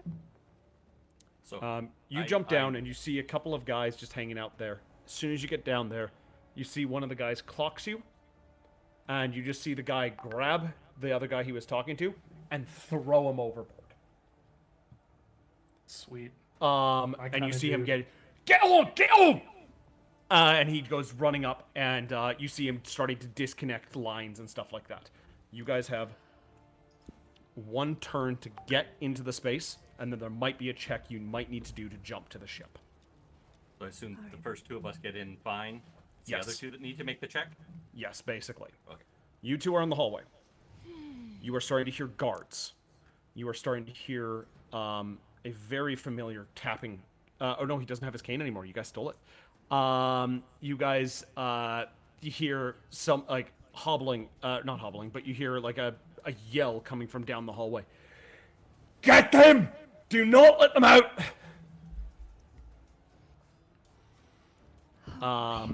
As you guys are running, I need athletics checks from the both of you one more time. I'm gonna cast Enhance Ability on me Okay? with Cat's Grace, so Okay. I get advantage on my Dexterity check to Okay. be for my athletics or for my acrobatics. Okay. Let's do it. Alright. I'm gonna put that. Oh, apparently I can upcast it. Can you upcast it? I can. I'm gonna cast it at 3rd level. Yeah, I'm gonna cast it at 3rd level so both of us get it. Okay. Nice. And Which will burn one of those. So Okay. yeah, you will have advantage on Dexterity checks. dexterity. okay. Oh my god! Okay, for those at home, I just rolled a nat 1 as my first roll, and a nat 20 as my second. Oh Oh my god! All right. Oh my god. All right. You're also showing that. Okay. Well then, you two book it. You just get like this shot of adrenaline in you from the enhanced ability. You just see Wiccan just look at you, wink, throw up his hands, and you both just start running down the hallway, booking it. The guards cannot catch you. You guys get to the dock as the final lines are getting thrown on board. You do not have to do a check to get onto the ship. You are starting to hear guards arrive in the room as the ship is pulling back and pulling away. Gunshots are going off. Yeah. I'm gonna do a thing. Okay.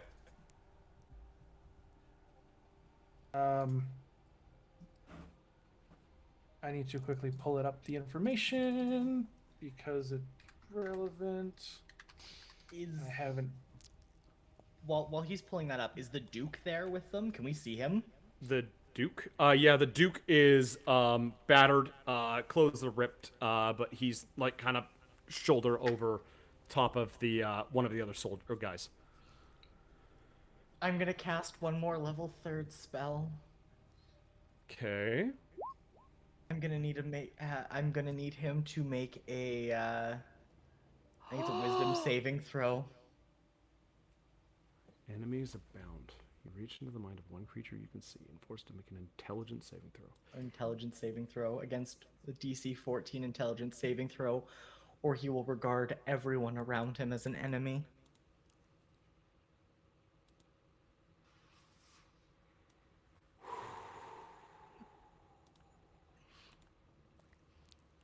Oh, we're the baddies. We are definitely bad guys.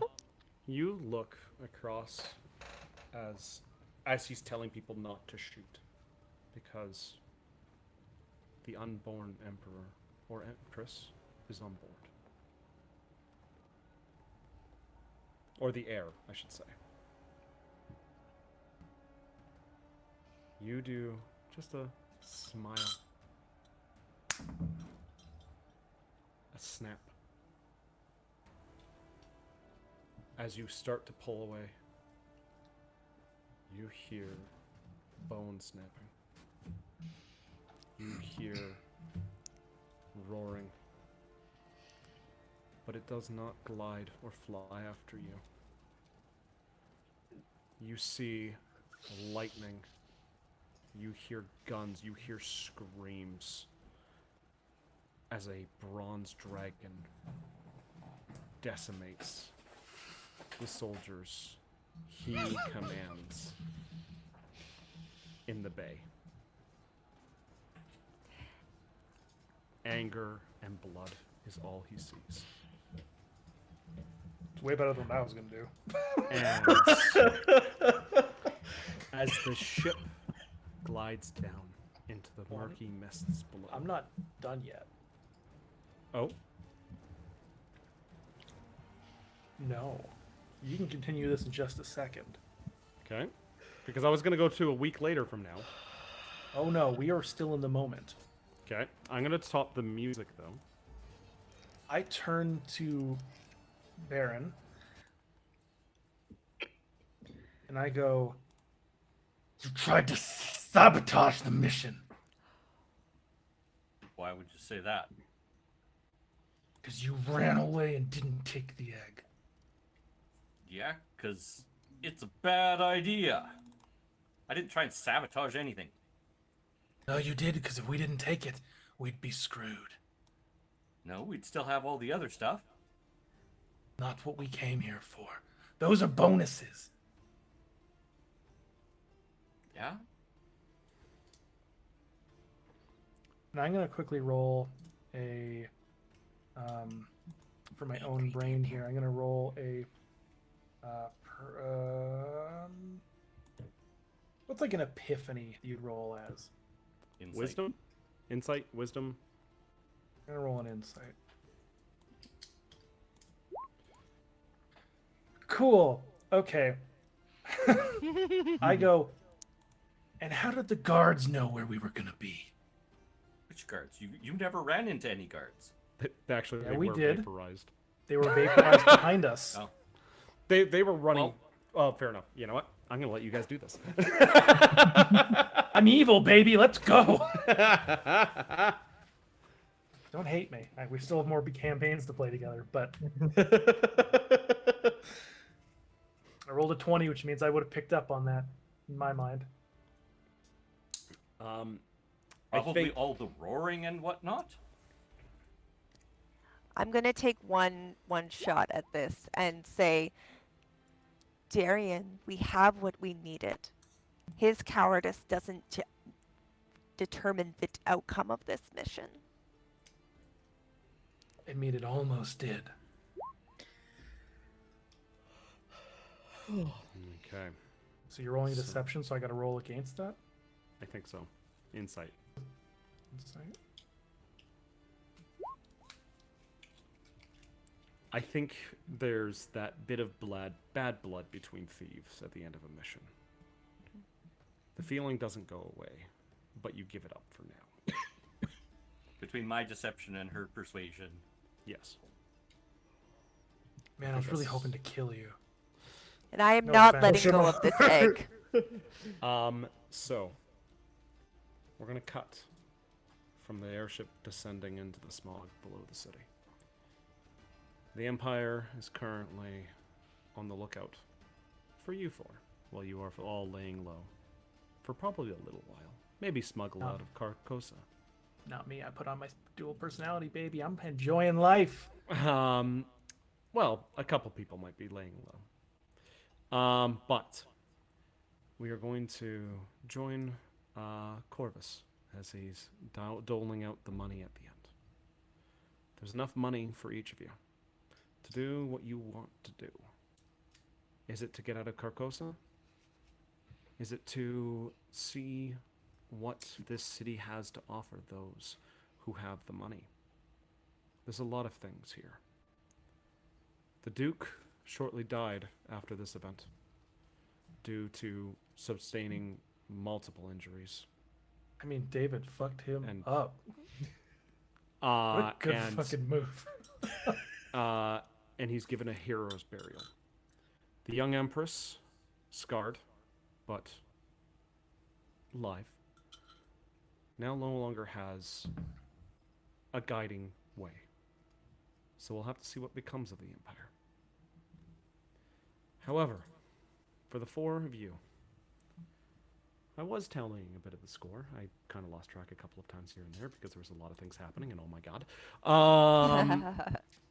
But overall, Ryan, with the securing of the book, and it was the right book, was burned after you got it checked out. You got the point value of a guild journeyman, which is about, I think, 5th from the top. So you did really well. Melissa, you got Jack of All, which is just in the same kind of area right there.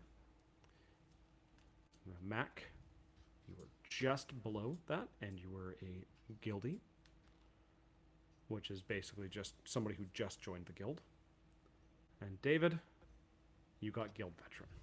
All of you within very close to each other in point values, and you guys are all considered not scot-free, but free for now from the hands of the Empire.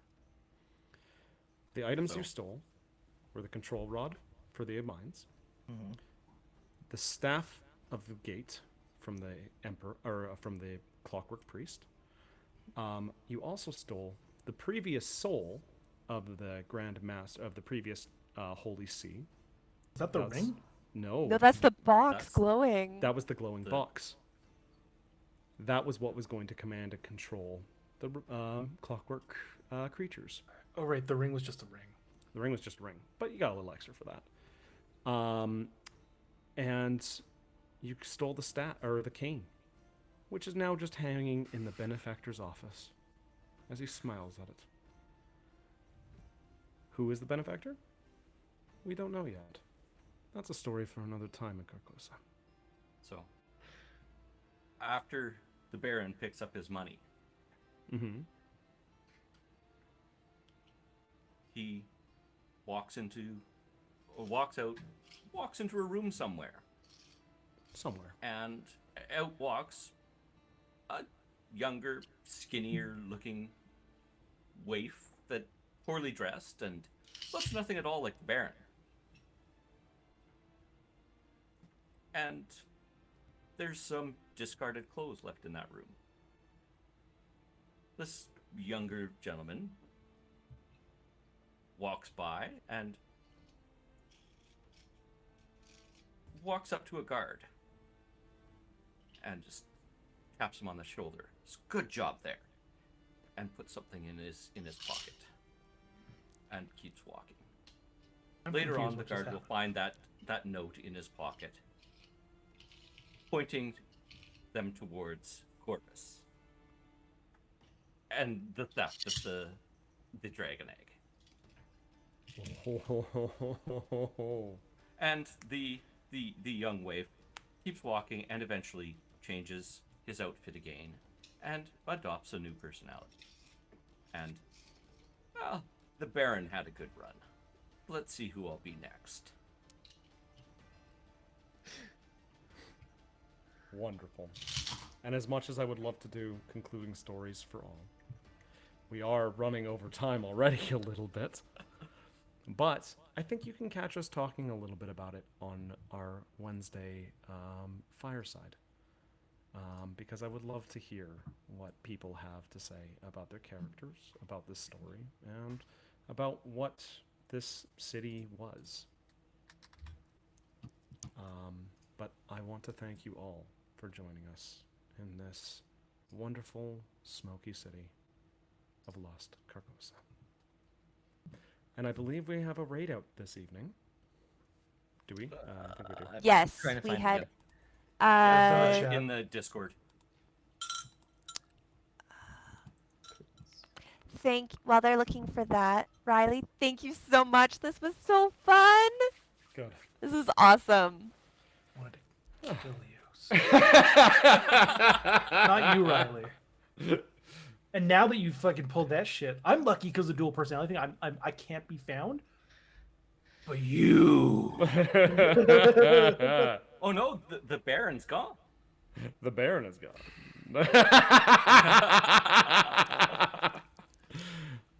We're gonna raid out here. Yes, we are. Thank you very much for everybody who stuck behind and stuck for the little bit longer that we did. You guys have an absolutely wonderful evening, and we look forward to seeing you next time. Little bastard.